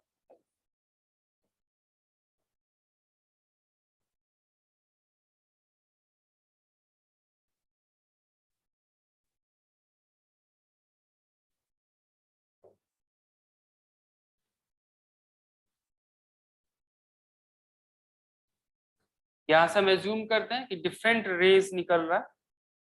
जैसे एक रेज यहाँ से जो थीटा एंगल पे, फिर दूसरा रेज यहाँ से ऐसा, तीसरा रेज इस तरीके से, ये डिफरेंट रेज इसके अलोंग मूव कर रहा है। ऑल्दो रेज हर एक डायरेक्शन में जा रहा है, बट अभी हम वो रेज कंसीडर कर रहे हैं जहां पे क्या है, सबकी इंक्लिनेशन सेम है, सबका एंगल थीटा है। तो जब कभी लाइट यहाँ ऐसे फॉल हुआ था तो ये जो ओपेक पार्ट था, यहाँ तो लाइट ऑब्स्ट्रक्टेड हो गए थे, ये वाला जो पार्ट है, यहाँ ओपेक पार्ट है, यहाँ लाइट ऑब्स्ट्रक्टेड हो गया। जो अनऑब्स्ट्रक्टेड पार्ट था ये वाला पॉइंट, तो ये वाला पॉइंट जो स्लिट का था वो ऐसे बिहेव करेगा फ्रेनेल के अकॉर्डिंग टू हाइजेंस, और फ्रेनेल ने प्रिंसिपल दिया था सेकेंडरी वेवलेट का। सेकेंडरी वेवलेट का प्रिंसिपल हाइजन ने दिया था, ये आपने 12th में पढ़ा होगा ना, कि जो वेव यानी वेव फ्रंट होगा वहां से नए नए लाइट निकलेंगे, नए वेव फ्रंट। हाँ, तो यानी फ्रेनेल ने इसे करेक्ट किया था क्या, कि जो अनऑब्स्ट्रक्टेड यहाँ पे पार्ट होगा क्या कि ये जितने सारे पॉइंट हैं ये ऐसा बिहेव करेगा कि यहाँ से ना लाइट निकल रहा है, यानी यहाँ से एक नया लाइट का सोर्स निकल रहा है ऐसा। और ये लाइट अगर यहाँ पे सपोज कीजिए कि पॉइंट सोर्स है, तो यहाँ से लाइट क्या होगा, अगर प्लेन सोर्स होता तब तो सीधा जाता ना, अगर सपोज कीजिए ऐसा लाइट प्लेन सोर्स होता तो प्लेन सोर्स सीधा जाता है ना। Yes sir. Yes sir. Light हर एक डायरेक्शन में किसके थ्रू जाता है, जब यानी पॉइंट सोर्स हो तब ना। पॉइंट सोर्स में हमने पढ़ा है ना कि लाइट यहाँ पे क्या होगा कि हर एक डायरेक्शन में जाएगा पॉइंट सोर्स से। तो उसने एज्यूम क्या किया फ्रेनेल और हाइजेंस ने, कि ये जितने सारे पॉइंट हैं ये सेकेंडरी वेवलेट का काम करता है, यहाँ से लाइट फिर से निकलता और वो पॉइंट सोर्स जैसा निकलता। पॉइंट सोर्स होगा तो फिर क्या होगा कि लाइट हर एक डायरेक्शन में जाएंगे, और ये सारे छोटे छोटे पॉइंट सोर्स को अगर हम टेंजेंट ड्रॉ कर दें तो ये फिर से क्या होगा, प्लेन वेव फ्रंट बनेगा। तो ये अभी मान लेते हैं कि प्लेन वेव फ्रंट है, सबका इक्वेशन हम लिख लेते हैं। ये E1 हुआ, फिर ये E2 हुआ, फिर ये E3 हुआ, सो ऑन। मान लेते हैं कि इसमें से n नंबर ऑफ वेव निकल रहा है, लेट En है ये, और ये सारा का सारा क्या कर रहा है, किसी पॉइंट P पे सुपरपोज कर रहा है, यानी इस वाले पॉइंट P पे, ये P पॉइंट पे सुपरपोज कर रहा है। मान लेते हैं कि इस P पॉइंट की जो एंगुलर पोजीशन है थीटा है, तो हर एक एंगल का एंगुलर पोजीशन कितना हो जाएगा, थीटा हो जाएगा, क्योंकि अब ये सारे पैरेलल है ना। एक का अगर थीटा है तो फिर सबका एंगल कितना हो जाएगा, थीटा हो जाएगा, थीटा। Yes sir. अब नेट वेव हम क्या लिख सकते हैं, तो टोटल या टोटल की जगह रिजल्टेंट कहना ज्यादा अच्छा रहेगा, resultant wave at point P is superposition of all the waves emerging out from the slits। यानी P पॉइंट पे क्या होगा, तो वो सारे वेव का सुपरपोजिशन होगा जो स्लिट से निकल रहा है। तो रिजल्टेंट वेव क्या होगा, तो मान लेते हैं कि स्लिट से जो वेव निकल रहा है वो E1, E2, E3, E4 so on. मान लेते हैं कि अभी ये total number of wave n निकल रहा है, तो ये सबका क्या होगा, सम होगा। यहां तक चीजें समझ में आ गया? Yes sir. हमने एज्यूम क्या किया कि यहाँ से जब कभी लाइट फॉल हुआ तो ये जो जितने सारे पॉइंट थे वहां एक सेकेंडरी सोर्स जैसा काम करेगा। लगा कि यहाँ से सारे लाइट क्या हो रहे, इमर्ज आउट हो रहे डिफरेंट पॉइंट से, और हर एक डायरेक्शन में लाइट जा रहा। अभी हमने वो सारे लाइट कलेक्ट किए जो पॉइंट P पे पहुंचा, क्योंकि यहाँ से लेंस लगा देंगे तो ये लेंस सारे लाइट्स को P पॉइंट पे कन्वर्ज कर देगा। अब P पॉइंट पे नेट लाइट क्या होगा, तो ये सबका सुपरपोजिशन होगा, क्योंकि पहले भी हमने पढ़ रखा है कि रिजल्टेंट लाइट क्या होगी, तो सबका सम होगा, क्योंकि लाइट का क्या होता है, या वेव सुपरपोजिशन प्रिंसिपल को फॉलो करता है, तो सबका यानी सम हो जाएगा। सुपरपोजिशन प्रिंसिपल फॉलो क्या यानी फॉलो करने का मतलब क्या हुआ, कि जब कभी जैसे अगर मैंने कहा कि ये 5 फिंगर है ना, ये अलग अलग फिंगर है, अगर इस सबको मैं इकट्ठा रखूं तो ये फिर क्या होगा, ये 5 फिंगर अभी भी रहेगा ना, ये 5 फिंगर दिख रहा है, और अगर मैं सबको इकट्ठा रखूं तो अभी भी ये 5 फिंगर ही है ना, अलग अलग। हाँ सर। एक जगह तो है बट अभी भी ये 5 की इंडिविजुअल है। सुपरपोजिशन का मतलब क्या कि जो ही अगर मैं 5 रखता ना वो सिर्फ एक फिंगर बन जाता, उसके फिर एक अलग क्वालिटी हो जाती है। तो इस फेनोमेना को सुपरपोजिशन कहते हैं कि मिक्स होके नया बन जाना। ठीक, तो लाइट में यहाँ पे जैसे देखिए कि E1 E2 E3 E4 En है, जब कभी एक जगह वापस मिलेंगे तो हो सकता है कि सबकी एम्पलीट्यूड अलग हो, इसकी एम्पलीट्यूड कुछ हो, इसकी एम्पलीट्यूड कुछ अलग हो, इसकी एम्पलीट्यूड कुछ अलग हो, बट आपस में जब मिलेंगे तो सारे कंबाइंड हो जाएंगे, फिर उसका नेट एक एम्पलीट्यूड आ जाएगा, जो पार्टिकल नेचर में जनरली नहीं होता। ठीक, क्लियर है ये? Yes sir. हाँ, अब यहाँ पे सबका हम इक्वेशन लिखेंगे कि यानी संभव कोशिश करेंगे कि यानी क्या सब होगा। तो हम एज्यूम क्या करते हैं, एक इसमें एजम्पशन कि एक तो हर एक जो भी वेव निकल रहा उसकी एम्पलीट्यूड इक्वल है, पहला एजम्पशन से। जैसे E1 E2 E3 E4 जो भी निकल रहा है सबका एम्पलीट्यूड इक्वल है। ये एजम्पशन हम किस बात पे मानते हैं, जैसे मान लीजिए कि ये जो वेव निकला वो इतने दूर से निकला, और अगर ये जो वेव है वो भी इतना ही दूर से निकला है, यानी दोनों की जो साइज है वो दोनों इक्वल है। अगर साइज इक्वल है तो आपको लग रहा है कि यहाँ से जो एम्पलीट्यूड निकलेगा वो भी इक्वल होगा, क्योंकि पीछे हमने पढ़ा था कि एम्पलीट्यूड स्लिट विड्थ के साइज पे डिपेंड करता है। हाँ, हमने पीछे पढ़ा है ना कि एम्पलीट्यूड किस पे डिपेंड करता है, साइज ऑफ स्लिट विड्थ पे, ये हमने पढ़ा है ना। Yes sir. तो अगर सपोज कीजिए इस सबको हमने इक्वल पार्ट में डिवाइड कर दिया, जैसे देखिए कि ये सपोज कीजिए इक्वल पार्ट है, जैसे अगर हमने यहाँ 10 सेंटीमीटर की विड्थ थी और 10 रेज निकाले, तो इसका मतलब हर एक रेज कितना है, 1 सेंटीमीटर के विड्थ से निकल रहा है। Yes sir. तो अगर हर एक इक्वल विड्थ से निकल रहा है तो हर एक का एम्पलीट्यूड क्या होगा, इक्वल होगा। दूसरा हम क्या मानेंगे कि दोनों के बीच जो फेज डिफरेंस है वो कांस्टेंट है, क्योंकि सक्सेसिव अगर इक्वल डिस्टेंस पे है तो उस दोनों का फेज डिफरेंस भी होगा, कांस्टेंट होगा। जैसे डायग्राम से देखिए कि अगर मैं इक्वल डिस्टेंस पे कह रहा हूं तो इस दोनों के बीच पाथ डिफरेंस इतना होगा, फिर इस दोनों के बीच पाथ डिफरेंस इतना। अगर इक्वल डिस्टेंस पे है तो आपको लग रहा है कि पाथ डिफरेंस सबके बीच सेम होगा, successive path difference. Yes sir. तो हम यहाँ पे एज्यूम ये एजम्पशंस करेंगे कि late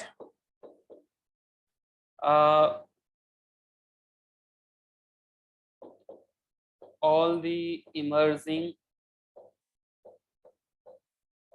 wave have equal amplitude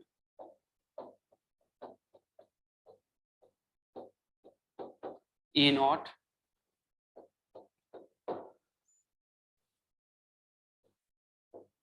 and equal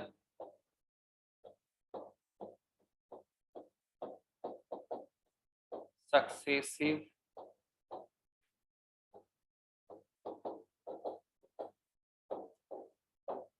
phase difference delta. ये दो चीज हम एजम्पशंस करेंगे। अब आपको ये हो सकता है कि ये हमारे एजम्पशंस में है, रियलिटी से अलग भी हो सकता है कि सपोज कीजिए सबका एम्पलीट्यूड अनइक्वल भी होगा, बट होगा क्या है, इस एजम्पशंस को एज्यूम करके जो हम फाइनल रिजल्ट निकालेंगे या जो मैथमेटिक्स से प्रिडिक्ट करेंगे, मान लीजिए कि हमने इस एजम्पशंस किया और मैथमेटिकली प्रिडिक्ट किया कि यहाँ से 10 सेंटीमीटर के बाद ब्राइट होगा, और अगर रियलिटी में वही ब्राइट हो गई एक्सपेरिमेंट करने के बाद, इसका मतलब हमारा ये जो एजम्पशन है वो करेक्ट है। Yes sir. ना होगा क्या कि यहाँ हमने एजम्पशंस के पीछे रीजन भी है कि अगर इक्वल डिस्टेंस हम एज्यूम करें तो वहां से एम्पलीट्यूड जो होगा वो इक्वल निकलेगा, और ये जो n वाला पार्ट है वो हम काफी लार्ज लिखते हैं, यानी क्वाइट लार्ज। क्वाइट लार्ज में क्या हुआ कि ये लगभग फिर हम क्या कर सकते हैं, इक्वल डिस्टेंस पे एज्यूम कर सकते हैं। हालांकि कुछ और जो अब नए यानी टेक्स्ट बुक है वहां पे तो फिर ये अलग अलग वेव एम्पलीट्यूड नहीं करते, एक छोटा सा पार्ट कंसिडर करते हैं, इंटीग्रल पार्ट या डिफरेंशियल पार्ट, छोटा सा पार्ट, उसी को फिर पूरा नेट एम्पलीट्यूड निकालने के लिए उस सबको इंटीग्रेट कर देते हैं, तो फिर वो यानी आंसर वही आता है जो अभी हम सबको इक्वल एम्पलीट्यूड मान करके और इक्वल फेज डिफरेंस मान करके चलेंगे। तो अभी हमने ये एज्यूम किया। अब अगर हम ऐसा लिखे, ये वाला पार्ट तक यहाँ तक लिख लिया आप लोगों ने? हाँ, लिख लिए। कि सबका Yes, एम्पलीट्यूड sir. सेम होगा, Yes, सबका sir. फेज डिफरेंस सेम होगा। तो अगर ऐसा एजम्पशंस मानते हैं तो फिर हम वेव कैसा लिख सकते हैं, therefore equation of the wave can be written as, फिर E1 को हम मान लेते हैं ऐसा कि पहला वाला था उसका एम्पलीट्यूड E0 था और यानी वेव था sine kz minus omega t. इसका फेजर मुझे बताइए आप क्या लिख सकते हैं अगर इसका फेजर लिखना चाहे तो? ई नॉट ई की पावर आई 5, जहाँ पे 5 kz माइनस ओमेगा टी होगा, या 0 या भी लिख सकते हैं। Complex phasor?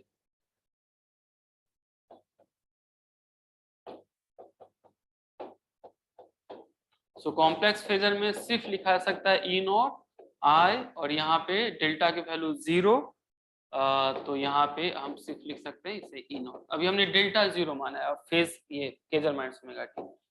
सेकंड E2 की अगर हम बात करें तो यहाँ पे E naught sine k z minus omega t. हमने ई नॉट क्यों सेम लिया क्योंकि हमारा एजम्पशन है कि अभी सारा जो भी वेव निकलेगा वो फिर क्या होगा इक्वल एम्पलीट्यूड का निकलेगा, तो Kjær minus omega T plus हमने क्या माना था पहले और दूसरे में कितना फेज डिफरेंस माना है कांस्टेंट डेल्टा। तो फिर यहाँ पे यानी E2 का फेजर कितना हो जाएगा, ये हमारा E1 का फेजर था। ई नॉट ई की पावर आई डेल्टा, फेजर ये हमारा E1 का फेजर था। E2 का फेजर कितना, तो E naught E to the power i delta, ये लिखा जा सकता है। Yes, sir. Yes sir. ठीक, Yes, sir. सिमिलरली E3 मुझे बताइए कितना, ई नॉट ई की पावर आई 2 डेल्टा, 2 डेल्टा, और इसका जो फेजर होगा E3 equal to E naught E to the power twice i delta.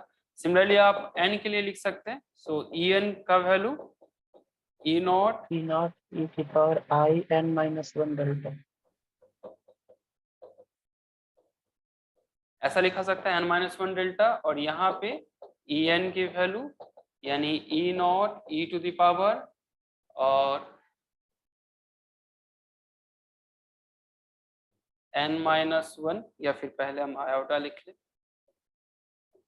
Iota n-1 delta. ये यहाँ तक क्लियर है बच्चों लोग कि हम डिफरेंट को यानी वेव में या फेजर में ऐसे लिख सकते हैं। फेजर हम इसलिए लिख रहे हैं कि आगे एम्पलीट्यूड निकालने में काफी इजी होगा, क्योंकि कॉम्प्लेक्स का एम्पलीट्यूड निकालना काफी इजीली हम निकाल सकते हैं। इस ऐसे वाले का एम्पलीट्यूड निकालना तो थोड़ा सा टिपिकल होगा। यहाँ तक क्लियर है? Yes, sir. हाँ। Yes sir. अब रिजल्टेंट वेव कैसे लिखा जा सकता है?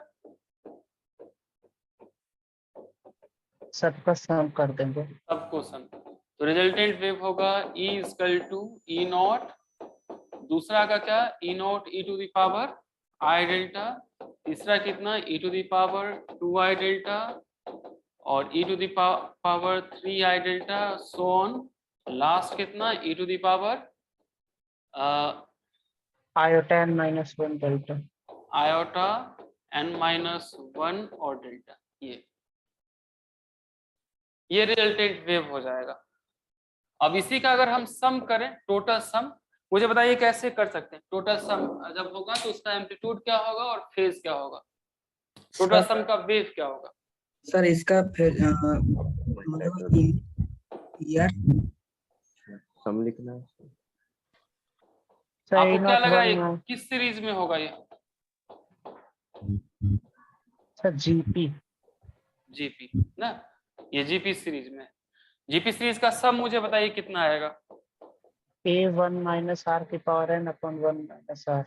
तो ये 1, और उसके बाद क्या होता है 1 minus r to the power यानी n ना, तो r यहाँ पे क्या है e to the power i delta है कॉमन टर्म्स। Yes sir. और यानी नंबर ऑफ टर्न्स कितने हैं? नंबर ऑफ टर्न आपको लग रहा है कि n है? n है, हाँ कितना n है, तो यहाँ पे हम क्या लिख सकते हैं, यहाँ लिख सकते हैं i n डेल्टा, ये लिखा जा सकता है। क्लियर है? फॉर्मूला होता है ना सम, यानी सम अगर n टर्म्स का हो तो होता है क्या formula, a 1 minus r n और डिवाइड बाय 1 माइनस आर, ये ना। तो यहाँ पे 1 r जो होगा ये सब में कॉमन टर्म्स क्या है, तो इस यानी e to the power i delta common terms है। टोटल कितना वैल्यू है, तो n है, तो इसे हम इसका n पावर कर देंगे तो i n डेल्टा, ये लिखा जा सकता है। किसी को कोई डाउट है कि ऐसा यानी इसमें कोई? No sir. हाँ, नीचे में क्या फिर होगा इसका डिनोमिनेटर वाला पार्ट, 1 माइनस e की power i delta, 1 minus e to the power i delta, ऐसा ये। सो ये जो टोटल होगा वो ऐसा दिया जा सकता है, ई की जो रिजल्टेंट वेव होंगे वो इस तरीके से दिया जा सकता है। क्लियर है बच्चे लोग? कोई डाउट है किसी को? ठीक, इसी को थोड़ा सा और स्टैंडर्ड फॉर्मेट में अगर हम लिखने की कोशिश करें तो हम साइन या कॉस के टर्म्स में लिख सकते हैं। ये लिख लिया आप लोगों ने? सर ये वेक्टर होगा या स्केलर होगा? ये अभी जब हम इसे ऐड करेंगे तो आप इसे वेक्टर की तरह कह सकते हैं। जैसे अगर देखिए यहाँ वाला पार्ट माने थे कि ये एक्स कैप है, सारा एक्स कैप है, हाँ, फाइनली जब आप लिखेंगे तो यहाँ भी क्या लिखेंगे, सबके लास्ट में ये एक्स कैप होगा, फाइनली जो आंसर होगा वो एक्स कैप होगा। ठीक सर? हाँ कहिए। सर आप ना सर एक क्वेश्चन सर सुपरपोजिशन वाला चैप्टर में दिए थे सर, ये वाला ना? ये सर तो सर मैंने सर इसे ज्योमेट्री से किया था। अच्छा हाँ आप कर सकते हैं जब तो कभी आपका सर एक्सपीरियंस वन पेज ऐसा की हो तो। सॉल्यूशन सर 1 पेज की सॉल्यूशन था, लेकिन सर लास्ट में यही आंसर आ रहा था। अच्छा हाँ शायद मैंने 3 वाला दिया हुआ था, लेकिन अगर इससे कोई करे तो काफी इजी से आ जाएगा। नहीं सर, नहीं सर, ऐसे ही सर। वो ई नॉट वन इसी minus question sign and delta by 2 करके ऐसा एक्सप्रेशन आया था। अच्छा ठीक है, ये वाला पार्ट यहाँ तक हो गया। Yes sir. ठीक, अब इसको अगर और थोड़ा सा हम लिखना चाहें तो यानी अरेंज करना चाहें तो ऐसे लिख सकते हैं, ये ई हो गया, यहाँ हमने ई नॉट कहा है, और यहाँ पे अगर हम इसे ई टू द पावर और फिर एन आई डेल्टा बाई 2 अगर कॉमन ले ले तो ये, अगर ये हम कॉमन ले ले तो मुझे बताइए कि यहाँ पे क्या लिखा जा सकता है अगर ये कॉमन ले लो तो, डेल्टा बाई 2 कॉमन ले लो तो ई आई एन डेल्टा बाई 2, ये फाइनली हमें फॉर्मूला कितना लिखना है, साइन एन डेल्टा बाई 2। ठीक, अगर ये मैं कॉमन ले लूं तो मुझे बताइए क्या लिख सकते हैं यहाँ पे? ई की power minus n i delta by 2 minus अगर ये कॉमन लिखा जा सकता है तो पहला वाला टर्म्स में तो 1 था ना, ये फर्स्ट टर्म जो था ये क्या था, 1 था, और अभी मैंने ये कॉमन लिया है, इसका मतलब यहाँ पे मैं क्या लिखूं, E to the power minus n i delta 2 ऐसा। Yes sir. ना इसको इससे मल्टीप्लाई करूंगा तो कितना हो जाएगा, ये 1 ही हो जाएगा ना बच्चे लोग? और यहाँ क्या लिखा सकता है इसके जगह, E to the power n i delta 2, क्योंकि इसको मैं इससे मल्टीप्लाई करूंगा तो ये दोनों सम हो जाएंगे और फिर ये एन आई डेल्टा आ जाएगा। ये बताइए ऐसा लिख सकते हैं क्या? हाँ लिख सकते हैं। Yes sir. ठीक, यस तो ये, और फिर अगर हमने ऐसा लिखा, नीचे वाले टर्म्स को भी लिखा जा सकता है, नीचे वाले को अगर मैं कॉमन लूं तो यानी इसे लिखा सकता है E to the power i delta by 2, अगर या यहाँ हम लिख लेते हैं E to the power i delta by 2, फिर यहाँ क्या लिखा सकता है इसे, E to the power minus i delta by 2, और फिर यहाँ पे क्या लिखा जा सकता है, E to the power i delta by 2 i delta by 2 ऐसा। ठीक, अब मुझे बताइए कि आप ये फॉर्मूला यूज कर सकते हैं,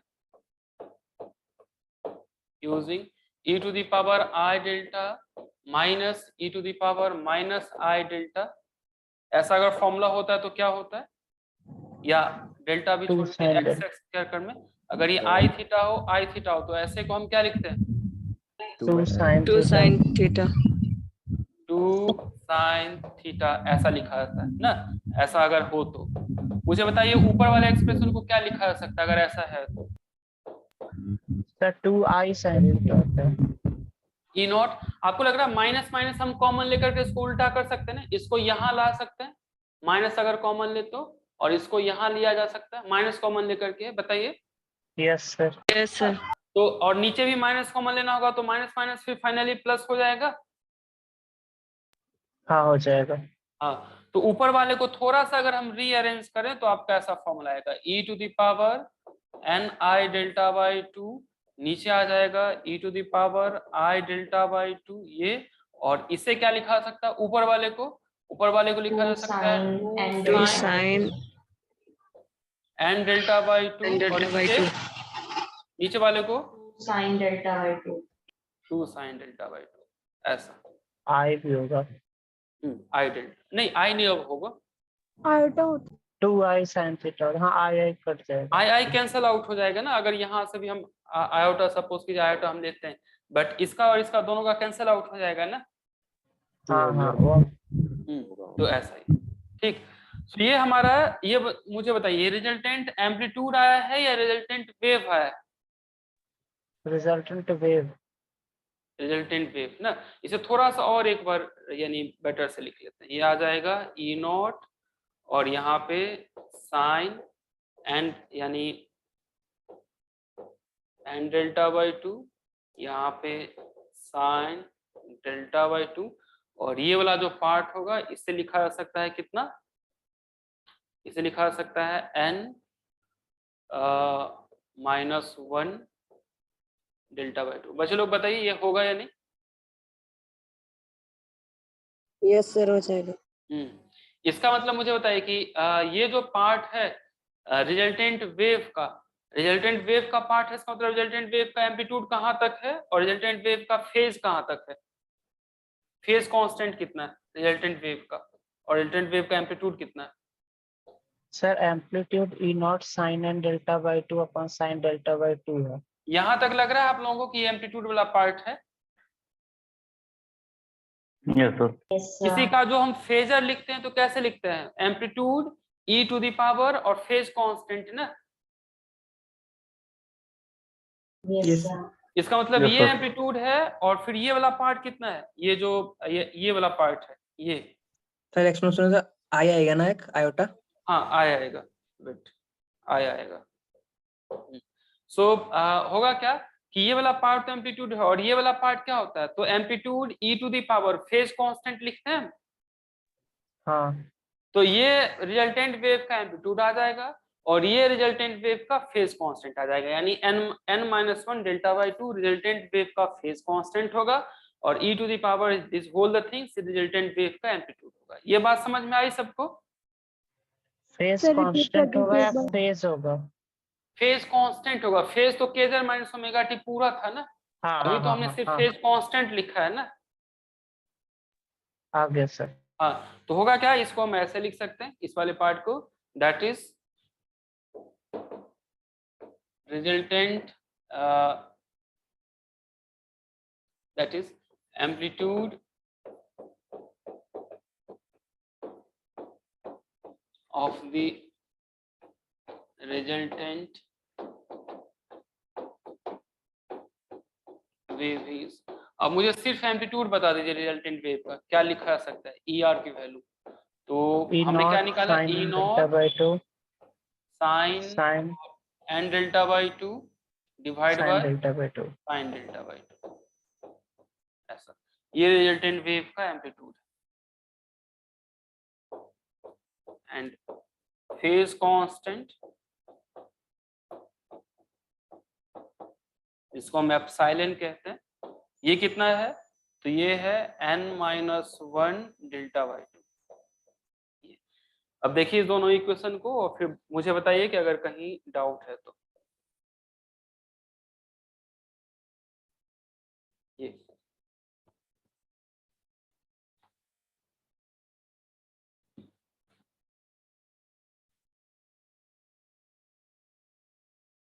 यानी ये वाला जो पार्ट है ये रिजल्टेंट एम्पलीट्यूड है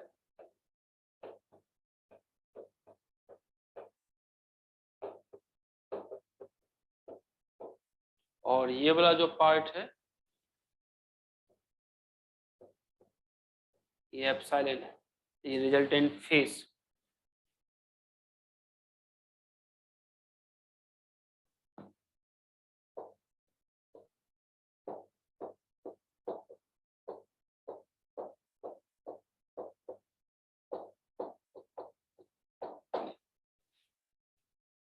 कोई दिक्कत है तो बताइए किसी को।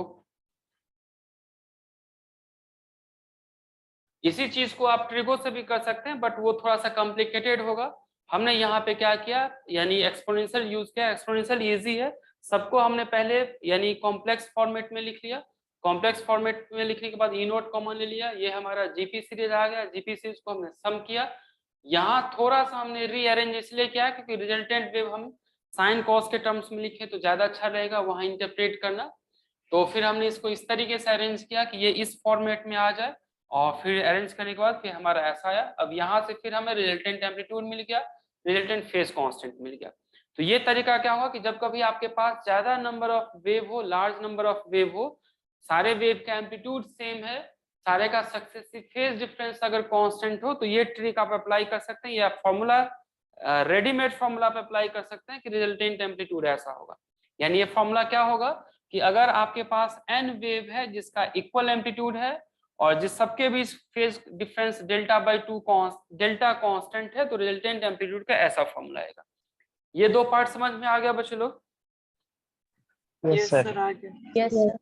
अब होगा क्या कि यहाँ फिर हम अब यानी ऑलमोस्ट सिंगल स्लिट का डिफ्रैक्शन इफेक्ट हमने समझ लिया। सिंगल स्लिट में अगर आप देखिए कि कोई नया टॉपिक हमने पढ़ा या नया चीज पढ़ा, तो सिंगल स्लिट में डिफ्रैक्शन किधर होगा, ये आपको अक्रॉस द बेंडिंग होगा, वो वैसे भी यानी दिख जाता है या इंट्यूशन आपको लग रहा होगा, क्योंकि इधर बेंडिंग होने की तो बात थी नहीं। बेंडिंग जब कभी होगी तो जिधर रेस्ट्रिक्शन होगा उधर बेंडिंग होगी, तो उधर बेंडिंग होगा, जिसे समहाउ आप डिटेल से क्वांटम मैकेनिक्स से समझ सकते हैं। अदरवाइज अभी तो ऐसे बस रूल मान लीजिए कि जिधर स्लिट होगा उसके तरफ बेंडिंग होगी। जब आप डेप्थ में क्वांटम मैकेनिक्स पढ़ेंगे तो फिर आपको थोड़ा बहुत यहाँ आइडिया क्लियर हो। ये दूसरा चीज हमने क्या डिस्कस किया कि अब अगर हमें किसी पॉइंट पे रिजल्टेंट इंटेंसिटी निकालनी है, तो हमने ऐसा सोचा कि यहाँ से जब लाइट जाएगा तो इससे पहले सेकेंडरी वेवलेट से सोर्स नहीं निकल रहे थे, या निकल भी रहे थे तो वो सारे के सारे एक डायरेक्शन में जा रहे थे। यहाँ जो रेस्ट्रिक्टेड पार्ट था, ये वाला पार्ट, यहाँ से डिफरेंट पॉइंट से क्या हुआ कि large number of wave generate हुआ, या डिफरेंट पॉइंट सेकेंडरी सोर्स का काम किया। तो यहाँ से हमने मान लिया कि total n number of wave generate हुआ है, जिस सबका एम्पलीट्यूड इक्वल था और सबके बीच फेज कांस्टेंट था। तो पूरे अभी तक हमने जो भी मैथमेटिकल वाला पार्ट पढ़ा है, उसमें एक ही चीज काफी क्रिटिकल की पॉइंट बन के आया कि ये जो स्लिट का पार्ट था, ये जो स्लिट वाला पार्ट है, ये स्लिट यानी स्लिट वाले में n नंबर ऑफ रेज निकला है, जिस सबका एम्पलीट्यूड हमने क्या माना है, इक्वल, और जिस सबका फेज डिफरेंस क्या था, कांस्टेंट। फिर अब किसी पॉइंट P पे क्या होगा, तो सबका इंटरफेरेंस हो जाएगा, और फिर इंटरफेरेंस में रिजल्टेंट एम्पलीट्यूड कितना होगा, तो फिर तो हमने मैथमेटिक्स से फॉलो किया कि रिजल्टेंट एम्पलीट्यूड जो होगा वो फाइनली हमारा इतना आ जाएगा। तो कॉन्सेप्ट यही है कि सिंगल स्लिट पे जब कभी rays parallel wave front fall करेगी तो स्क्रीन पे एम्पलीट्यूड वेव का ऐसा आएगा। ये हमारा फाइनल कंक्लूजन है। यहाँ के बाद अगर ये चीजें समझ में आ जाती है तो फिर आप न्यूमेरिकल को सॉल्व कर सकते हैं कि सिंगल स्लिट पे जब कभी लाइट फॉल करेगी तो स्क्रीन पे रिजल्टेंट एम्पलीट्यूड ये आएगा। एक लाइन में आप इस चीज को समराइज कर सकते हैं। सर हाँ बताइए सर, वो एक बार 2 स्लाइड पीछे करेंगे क्या, उसमें कुछ डाउट है। एक इससे पीछे सर, इसमें डायग्राम बनाया था सर आपने। हाँ सर, इसमें आप सर ये कह रहे हैं कि हर एक पॉइंट से मतलब स्लिट के डायमेंशंस के अप्रोक्सीमेट में ही हमने वेवलेंथ इसमें डाली है, और सर वो वेवलेंथ फर्दर डिवाइड हो रही है वो n नंबर ऑफ पॉइंट जितने भी मतलब हमने पॉइंट्स लिखा है। जबकि सर ऐसे हमने पिछले इंटरफेरेंस में ऐसा क्यों नहीं करा था, ऐसे करके उसमें क्या डिफरेंस आ रहा था, उसमें तो स्लिट्स थी। और देखिए पहले डिफ्रैक्शन इफेक्ट में हमारा क्या था, पहले जो इंटरफेरेंस में भी 2 स्लिट थे ना, YDSC में भी हमारे पास 2 स्लिट था, ठीक। हाँ सर। लेकिन YDSC में और इस स्लिट में क्या फर्क है, YDSC में जब कभी कहा जाता है तो क्वाइट नैरो स्लिट कहा जाता है। नैरो स्लिट मतलब क्या कि बिल्कुल ये जो भी आपका A है, यहाँ से यहाँ A टेंस टू 0 है, A टेंस टू 0 है, तो 0 तो नहीं है बट जो भी रेज निकल रहे हैं वो ऑलमोस्ट एक ही पॉइंट से निकल रहा है, तो इसको हम कहेंगे नैरो स्लिट। ठीक, जैसे देखिए इसको आप ऐसा, और नैरो स्लिट होगा तो आगे हम डिस्कस करेंगे कि डिफ्रैक्शन इफेक्ट नेग्लिजिबल होगा। तो ये आपका जो अभी पॉइंट है, इसको थोड़ी दूर के बाद यानी जब हम ग्रेटिंग डिस्कस करेंगे तो वहां डिस्कस कर लेंगे इस चीज को। वैसे अभी मान लीजिए कि अभी हमारा जितना है वहां पे स्लिट विड्थ फाइनाइट है। YDSC में क्या था कि स्लिट विड्थ काफी नैरो था, बिल्कुल नैरो, और नैरो से अगर आपने बहुत सारा रेज निकाला भी तो सबके रेज के बीच पाथ डिफरेंस कितना होगा। अगर नैरो स्लिट है और नैरो स्लिट से अगर सपोज करिए 10 रेज निकला, सारे रेज के बीच पाथ डिफरेंस कांस्टेंट होना चाहिए, 0 होगा ना, ऑलमोस्ट। हाँ क्योंकि नैरो है फिर तो हाँ नैरो बहुत है ना। कम ही रेज निकल रही होंगी उससे। नहीं, कम ही की ज्यादा बात नहीं है, रेज अभी भी आपका क्या होगा कि बहुत ज्यादा निकल सकता है। ठीक, अभी भी रेज, जैसे देखिए दो चीज है, कम और ज्यादा का मतलब नहीं है। मान लीजिए कि आपने क्या किया कि आपका कोई ना दरवाजा ऐसा था, विंडो ऐसा था, या सपोज कीजिए कि ये ना एक यानी फाइटर जेट का विंडो है जहां से सारे आर्मी ना जंप करेंगे, लेकिन फाइटर जेट का जो विंडो था जहां से जंप करना था वो इतना स्पेसियस था। अब ये जो आर्मी यहाँ से जंप किया, आपको लग रहा है सबके बीच फेज डिफरेंस है सर। ना, सब अलग अलग पॉइंट से जंप कर रहे हैं। सपोज कीजिए 10 था, 10 ने जंप किया। अब आपके पास दूसरा इमेजिनेशन कीजिए फाइटर जेट प्लेन जहां पे आपका यानी विंडो इतना ही था। ठीक, इसी में सारे आर्मी 10 आर्मी ना टाइटली पैक्ड थे, यहाँ भी 10 आर्मी थे बट ये लूजली पैक्ड थे, 10 निकले और सबके बीच फेज डिफरेंस होगा। यहाँ 10 आर्मी थे बट सारे टाइटली पैक्ड थे उसी पोजीशन में और 10 के 10 इकट्ठा जंप किए। अब इस सबके बीच फेज डिफरेंस लगभग क्या होगा, 0 होगा 0 होना चाहिए हाँ। ना। हम्म। तो अगर इस सबके बीच फेज डिफरेंस 0 है तो ये जहां भी जाएगा हमेशा क्या करेगा, कंस्ट्रक्टिव इंटरफेरेंस होगा। हाँ सर। लेकिन यहाँ अगर सबके बीच फेज डिफरेंस ज्यादा है कि किसी के बीच यानी 0 है, किसी के बीच पाई है, किसी के बीच 2 पाई है, किसी के बीच 3 पाई है, तो आपको लग रहा है कि सारा आपस में कहीं किसी पॉइंट पे कंस्ट्रक्टिव करेगा, कहीं पे डिस्ट्रक्टिव करेगा। तो यहाँ स्लिट विड्थ का इफेक्ट है कि ये क्या होगा आगे, यहाँ स्लिट विड्थ का कोई इफेक्ट नहीं है। तो वाईडीएससी में हम क्या डिस्कस करते थे कि स्लिट विड्थ ऑलमोस्ट नैरो है, इसलिए वहां पे डिफ्रेक्शन इफेक्ट नहीं होता है, हम ऐसा मानते हैं। अल्दो सर तो होता अभी है बट वो चीजें नेग्लिजिबल थी। इसी चीज को प्रोमिनेंटली डिस्कस करेंगे जब हम ग्रेटिंग चैप्टर पढ़ेंगे, यानी सिंगल स्लिट के बाद वाला। सर तो assumptions में हमने तो लिया सेम फेज डिफरेंस लिया तो पार्ट डिफरेंस से सेम नहीं होगा उनके बीच में। हाँ हाँ, पार्ट डिफरेंस भी सेम ही। तो फिर सर इसमें तो अभी आप कह रहे कि पार्ट डिफरेंस कांस्टेंट होना चाहिए ना, मतलब हाँ 0 तो नहीं आना चाहिए। हाँ तो नहीं, सेम है इसका मतलब कि अगर एक का डेल्टा है तो सबका डेल्टा है। अच्छा हाँ, और उसमें 0 थे बिल्कुल ऑलमोस्ट, अगर एक हाँ स्लिट की बात करें हाँ, तो। एक ही पॉइंट से अगर निकल रहा हो तो ऑलमोस्ट सबका क्या है, 0 है।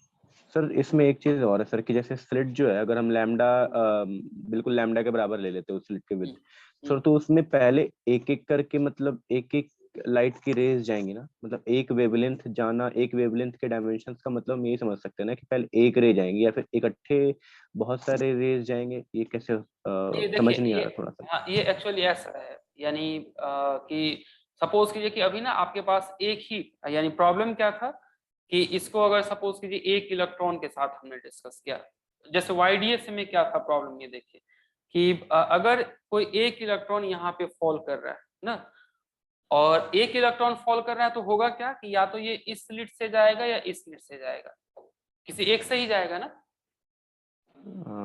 हाँ सर और अगर पार्टिकल देखे तो इसको, हाँ, अगर एक इलेक्ट्रॉन है तो किसी एक स्लिट से जाएगा, और एक स्लिट से जाएगा तो फिर इंटरफेरेंस की कोई बात नहीं होगी, क्योंकि इंटरफेरेंस होने के लिए उसे क्या चाहिए, कम से कम 2 रेज चाहिए। ठीक, यस सर। लेकिन एक अकेला इलेक्ट्रॉन भी, यानी एक्सपेरिमेंटली वेरीफाइड है कि एक अकेला इलेक्ट्रॉन भी इंटरफेरेंस पैटर्न शो करता है। ये क्यों हो रहा है, तो ये जो इलेक्ट्रॉन आप जिसको कह रहे हैं ना कि जा रहा है, ये अपने साथ ना वेव कैरेक्टरिस्टिक ले जा रहा है, और वेव का ना एक्सपेंशन होता है। मैंने शुरू में ही ऐसा कहा था कि जैसे अभी मैं यहाँ पे हूँ, आपको लग रहा है कि झा सर बिल्कुल यहीं पे है, जबकि मेरा वेव ना फैला हुआ है, वो यूपी बिहार और यानी हर एक जगह गया हुआ है, यहीं से वो ना आप एक इनविजिबल यानी मान सकते हैं कि यहाँ से मेरे जो एक्सटेंशन है वो हर एक जगह है। जब मैं ट्रेवल कर रहा हूँ तो ये एक्सटेंशन जैसे विंग्स जैसा कहें ना, किसी का विंग्स होता है ना, और वो अगर मैं मूव करूँ तो अभी दीवार से टकराएंगे या किसी पेड़ से टकराएगा, ऐसा होगा ना। ऑरा जिसको बोलते हैं यूजुअली लोग।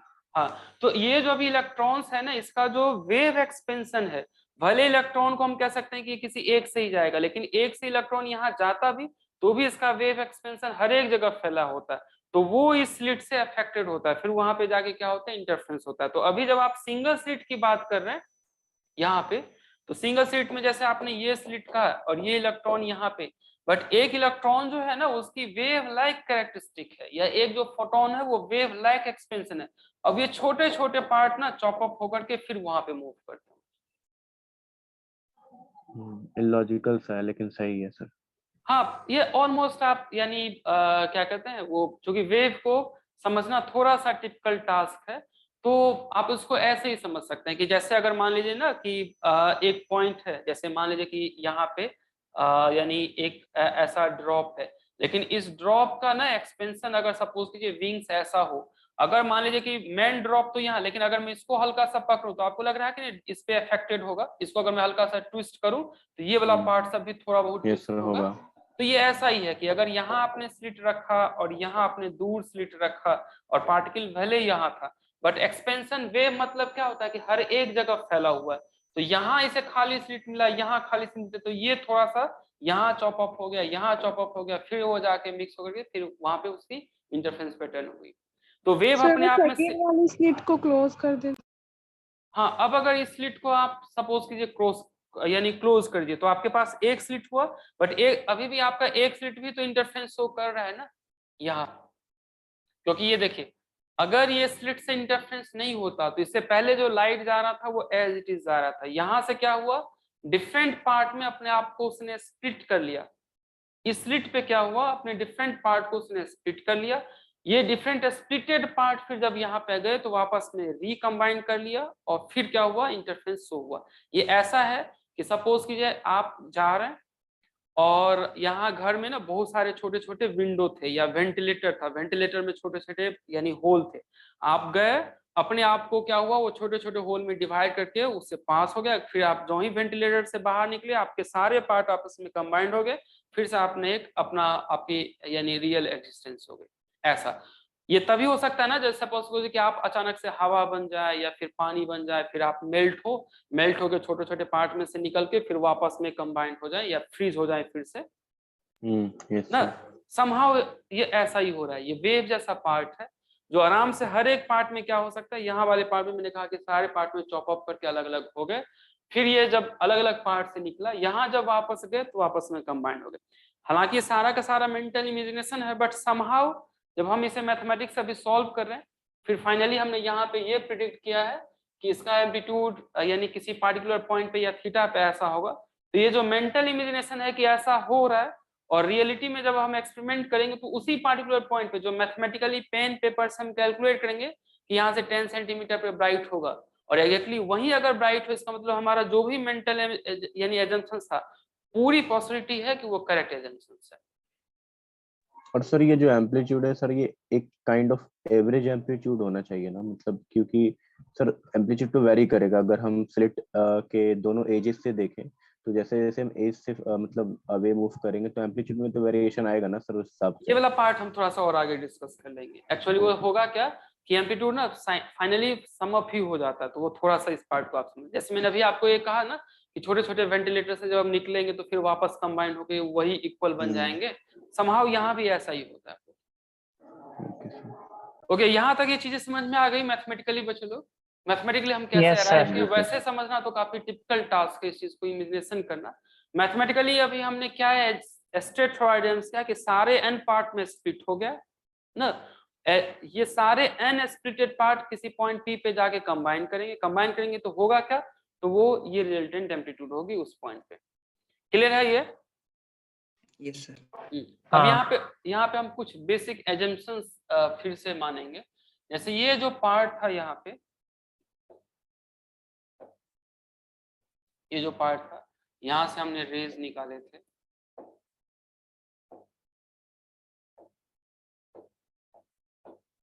सो इस दोनों के बीच डेल्टा, फिर इस दोनों के बीच डेल्टा एंड सो ऑन, और मान लेते हैं कि यहाँ से अभी नंबर ऑफ रेज कितना था तो डेल्टा था। मुझे बताइए कि अगर इस दोनों के बीच यानी ए है और सबके बीच एंगल थीटा है, अगर ऐसा एंगल थीटा है ये, और ये पॉइंट अगर हमारा एज ए है, ये पॉइंट अगर एज बी है, ए और बी में मुझे बताइए पाथ डिफरेंस कितना होगा ए और एक्सट्रीम रेज से, यानी Yes, अगर मैं sir. ऐसा कहूँ कि path difference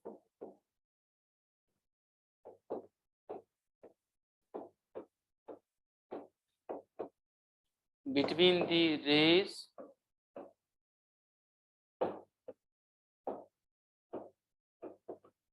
emerging out from the extreme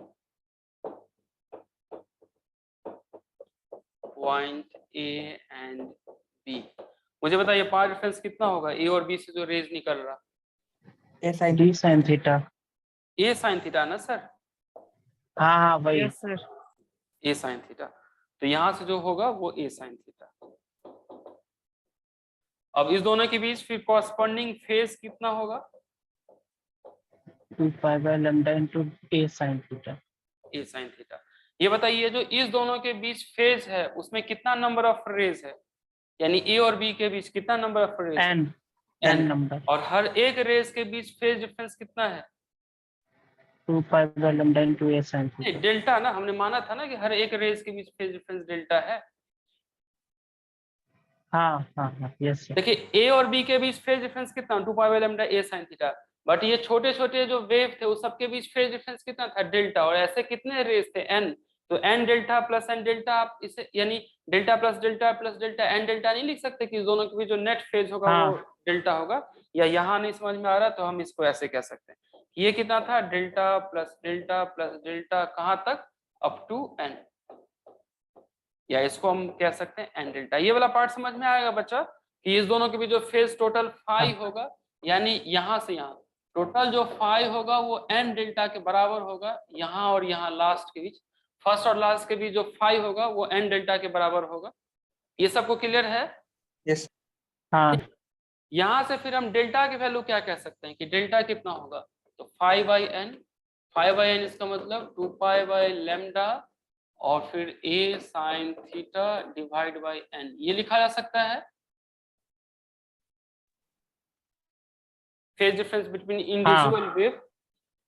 यहाँ से देखिए किसी को कोई डाउट है तो बताइए, क्योंकि थोड़ा सा एक पार्ट और है।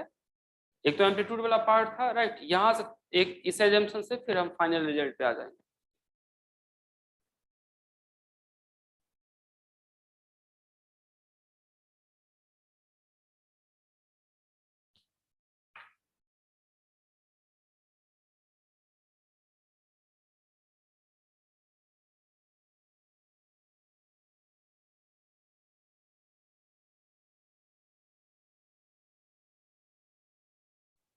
बच लो।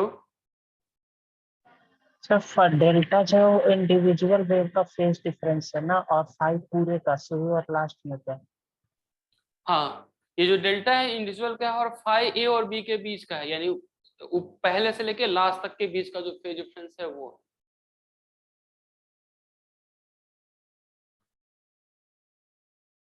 क्लियर है ये? हो गया। यहाँ कोई डाउट है या मैं इसे वापस एक्सप्लेन करूं कि क्या है? आ नहीं गया सर। सर। अच्छा ठीक। अब यहाँ से हम थोड़ा सा इसे लेंगे कि अगर ये n डेल्टा है, यानी अगर मैं इसे ऐसा कहूँ कि इफ n टेंड्स टू, अगर n आपका टेंड्स टू इंफिनिटी है, मतलब quite large number of wave है, दैट इज क्वाइट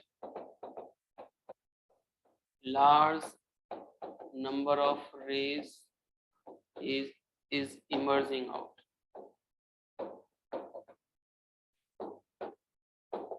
अगर large number of wave emerge out हो रहा है, यानी n delta n tends to delta है, तो मुझे बताइए कि डेल्टा टेंस टू क्या होगा? 0। ये टेंस टू 0 होगा। इसका मतलब कि साइन और delta by 2, sine delta by 2 tends to क्या होगा? डेल्टा तो बाई भी 0। 0 नहीं सर, ये डेल्टा बाई 2 ना। अगर एंगल स्मॉल होता है तो साइन थीटा किसके बराबर होता है? थीटा के बराबर। थीटा के बराबर। थीटा। तो साइन, अगर एंगल स्मॉल है तो साइन डेल्टा बाई 2 हम डेल्टा बाई 2 कहेंगे। मैं 0 नहीं कह रहा हूँ, मैं टेंस टू 0 कह रहा हूँ ना। इसका अच्छा, मतलब क्या हाँ। होगा कि एंगल काफी स्मॉल होगा, या आप अगर यहाँ नहीं समझ रहे तो हम ऐसे कह सकते हैं कि यानी very small angle, very small angle, sorry angle तो नहीं, डेल्टा की वैल्यू का वेरी स्मॉल डेल्टा ना। तो अगर डेल्टा,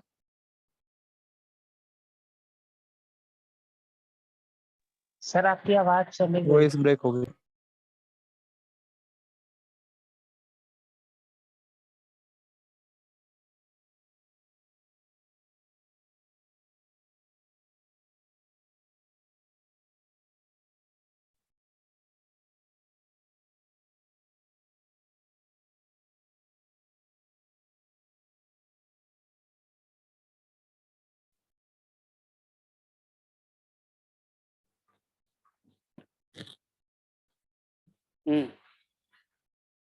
अभी आवाज आ रही है? हाँ आ रही है। हाँ, तो साइन डेल्टा बाई टू को डेल्टा बाई टू लिख सकते हैं रफली, या टेंस के बजाय बेटर है रफली में लिखूं ना, तो ये ज्यादा अच्छा रहेगा। साइन डेल्टा बाई टू की रफली वैल्यू डेल्टा बाई टू लिखी जा सकती है। डेल्टा की वैल्यू आपको ये है, तो इसका मतलब डेल्टा बाई टू की वैल्यू कितनी होगी, तो 2 pi by lambda a sine theta divide by n, और यहाँ पे आप इसे क्या कह सकते हैं 1/2। ये इसे आप क्या लिख सकते हैं, 2 और 2 से कैंसल आउट कर दीजिए, तो फिर बचेगा क्या, बचेगा आप इसे आपका pi by lambda a sine theta divide by n, ये बचेगा। बताइए किसी को कोई डाउट है? Pi by lambda a sine theta ये बचेगा, यानी डेल्टा बाई टू की वैल्यू। अब होगा क्या कि ये थोड़ा सा लार्जर क्वांटिटी है, तो इसको हम यानी स्मॉल सिंबल में रिप्रेजेंट करेंगे। तो मान लेते हैं ये अल्फा बाई एन। अगर इसे मैं अल्फा बाई एन मानता हूं तो मुझे बताइए वेर अल्फा क्या होगा? पाई A sine theta by lambda. इसका मतलब अल्फा मैंने मान लिया है pi by lambda a sine theta, ये माना है, ये हमने एज्यूम कर लिया। ठीक है बच्चे? हाँ ठीक। हाँ, तो इसका मतलब साइन डेल्टा बाई टू जहां होगा उसको आप अल्फा बाई एन लिख सकते हैं, जहां पे अल्फा की वैल्यू होगी पाई by lambda a sine theta. तो साइन डेल्टा बाई टू की वैल्यू ये, एक और उस यानी एम्पलीट्यूड में एक टर्म्स था sine n delta by two. मुझे बताइए कि sine n delta by two आपको फिर क्या देगा? Pi A sine theta by lambda. And sine n delta by two, इसे क्या आप लिख सकते हैं एन डेल्टा बाई टू को, या इससे पहले बेटर है कि आप मुझे एन डेल्टा बाई टू की वैल्यू बताइए। एन और डेल्टा बाई टू की वैल्यू आपने क्या लिखा है, अल्फा बाई एन लिखा है। Yes sir. ये देखिए, ये डेल्टा बाई टू की वैल्यू आपने क्या लिखा है, अल्फा बाई एन ना। अल्फा बाई एन किसकी वैल्यू है, डेल्टा बाई टू की ना। यस यस हाँ, तो डेल्टा बाई टू की वैल्यू है अल्फा बाई एन। इसका मतलब एन डेल्टा बाई टू की वैल्यू कितनी होगी, तो एन अल्फा बाई एन। इसे आप कैंसल आउट कर सकते हैं। इसका मतलब फिर क्या होगा ये, यानी ये सिर्फ क्या हो जाएगा अल्फा। इसका मतलब फिर क्या होगा कि sine n delta by two की वैल्यू, इसे आप क्या लिख सकते हैं, साइन अल्फा लिख सकते हैं ना। Yes sir. अब इसको यूज करते हुए, using we get resultant amplitude. मुझे बताइए आप लोग रिजल्टेंट एम्पलीट्यूड क्या लिखा सकता है अगर हम ये सारा एक्सप्रेशन लिखे तो, क्योंकि अभी तक हमने एक्सप्रेशन रिजल्टेंट एम्पलीट्यूड का लिखा था E naught sine n delta by two, फिर हमने लिखा था यहाँ पे साइन डेल्टा बाई टू। इसका रिजल्टेंट वैल्यू बताइए। ई नॉट तो ई नॉट रहा, ई नॉट साइन इसके अल्फा जगह अपॉन, कितना, इसके जगह हम लिख सकते हैं ना साइन अल्फा, और साइन डेल्टा बाई टू के जगह क्या लिख सकते हैं, अभी हमने पीछे लिखा हुआ था sine alpha by n. N alpha by n ना, yes sine sir. Delta by two alpha by n ना। हमने ये देखिए पीछे हमने लिखा है ना साइन डेल्टा बाई टू की value alpha by n. Alpha by n किसकी वैल्यू, यस सर। हाँ ये हमने लिखा था ना। सो ये जो पार्ट है यहाँ पे, ये साइन डेल्टा बाई टू की वैल्यू, उसको अल्फा बाई एन लिखा जा सकता है। फाइनली यहाँ पे क्या आ जाएगा, तो फाइनली आ जाएगा n e naught sine alpha by alpha. ये हमारा यानी रिजल्ट है फाइनल। इसको फिजिकली इंटरप्रेट थोड़ा सा कीजिए। मुझे बताइए रिजल्टेंट एप्टीट्यूड कितना हुआ, हमने जितना माना था और जिसका इंडिविजुअल था, जैसे ई नॉट हमने माना था एक का और हमने टोटल माना था कितना एन, तो रिजल्टेंट एम्पलीट्यूड कितना हुआ, तो वही ना। यानी अगर एक का ई नॉट है और टोटल एन है तो एन ई नॉट। इसे ऐसे कह सकते हैं, मान लीजिए कि ऐसा हमारे पास ना 100 मीटर की, ऐसा कह सकते हैं हमारे पास 10 सेंटीमीटर का था और हमने यहाँ पे क्या किया कि 10 रेज निकाला, तो 10 रेज को वापस ऐड कर देंगे तो कितना आना चाहिए था, 10 सेंटीमीटर है ना, जो एक एक सेंटीमीटर से हम निकालते। Yes sir. Yes sir. अब अगर 10 के जगह किसने यहाँ पे ना 100 निकालता, तो ये सारे को ऐड कर दे तो फाइनल लेंथ कितना आता, 10 ही आना चाहिए ना फिर से। Yes sir. ना तो ऐसा ही, जैसे सपोज कीजिए मैंने माना था कि assume n number of rays, तो मान लीजिए हमारा n जो था वो 10 था। आप अगर मानते कि एज्यूम 100 रेज, तो होगा क्या कि अगर आप n ज्यादा मानेंगे तो आपका e फिर क्या हो जाएगा, कम? सर एक बार रिपीट करेंगे क्या, नहीं समझ में आया। ये बताइए कि अभी जब हमने एन ई नॉट की वैल्यू आपका फाइनली क्या देगा? रिजल्टेंट एम्पलीट्यूड देगा। हाँ सर। तो एन ई नॉट क्या होता है कि अगर सपोज कीजिए एक का ई नॉट था हमारा और टोटल नंबर ऑफ रेज कितने थे? एन थे। तो एन ई नॉट कहने से आपको समझ में आ गया कि नेट एम्पलीट्यूड जो होगा हर एक एम्पलीट्यूड का सम हो रहा है ना।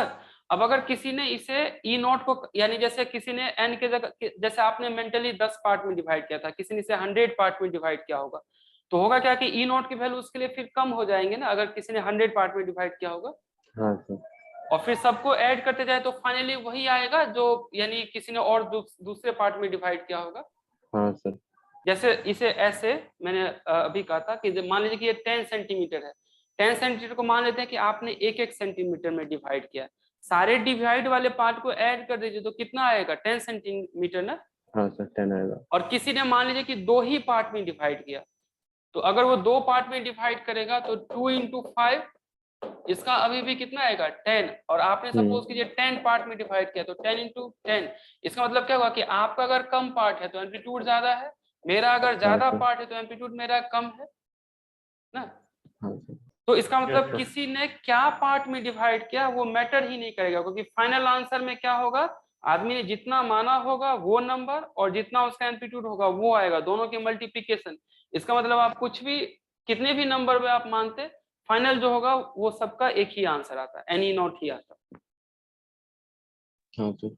ना। यानी ये जो एजम्पशंस वाला पार्ट था कि हर एक एम्पलीट्यूड ई नॉट होगी, नंबर ऑफ एन है, फाइनल आंसर जो होगा वो उससे इंडिपेंडेंट हो जाएगा।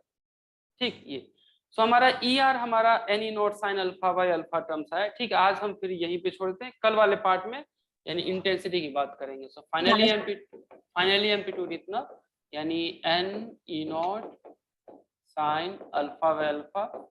नेक्स्ट वाले क्लास में हम यहाँ से शुरू करेंगे। यहाँ एन ऑर्डर नहीं ना है, नंबर है ना, जितना यहाँ आपका n जो है वो नंबर है, और हालांकि फाइनली इसे n को एक रिजल्टेंट एम्पलीट्यूड लिखा जा सकता है, अभी हम यहाँ रखते हैं। n हमारा नंबर है जितना में हमने मेंटली डिवाइड किया था उसे। सर लास्ट अच्छा, सर ये एन को टोटल नंबर ऑफ रेज बोल सकते हैं ना? हाँ, n को टोटल नंबर ऑफ रेज बोल सकते हैं, जहाँ पे अल्फा की वैल्यू है π/λ a sin थीटा, और ई नॉट इंडिविजुअल था और ये n। हालांकि इसके जगह कुछ और वैल्यू हम लिख सकते हैं, एनी नोट जो होगा वो ई dash S T E R आप कह सकते हैं। ठीक है, आगे हम इंटेंसिटी में उसको एकोमोडेट कर लेंगे। तो अभी तक तो ये n नंबर ऑफ रेज है जितना पार्ट में आपने डिवाइड किया था, ई हर एक रेज की एम्पलीट्यूड है, अल्फा के वैल्यू π/λ ए sin थीटा है, ई आर आपका रिजल्टेंट एम्पलीट्यूड है स्क्रीन पे due to single slit. Sir last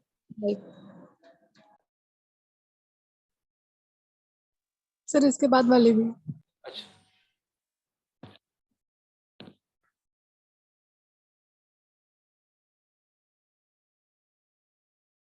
हो गया sir, thank you. Okay, thank you everyone. Thank you sir. Thank you sir. Thank you sir. Thank you sir. Thank you sir.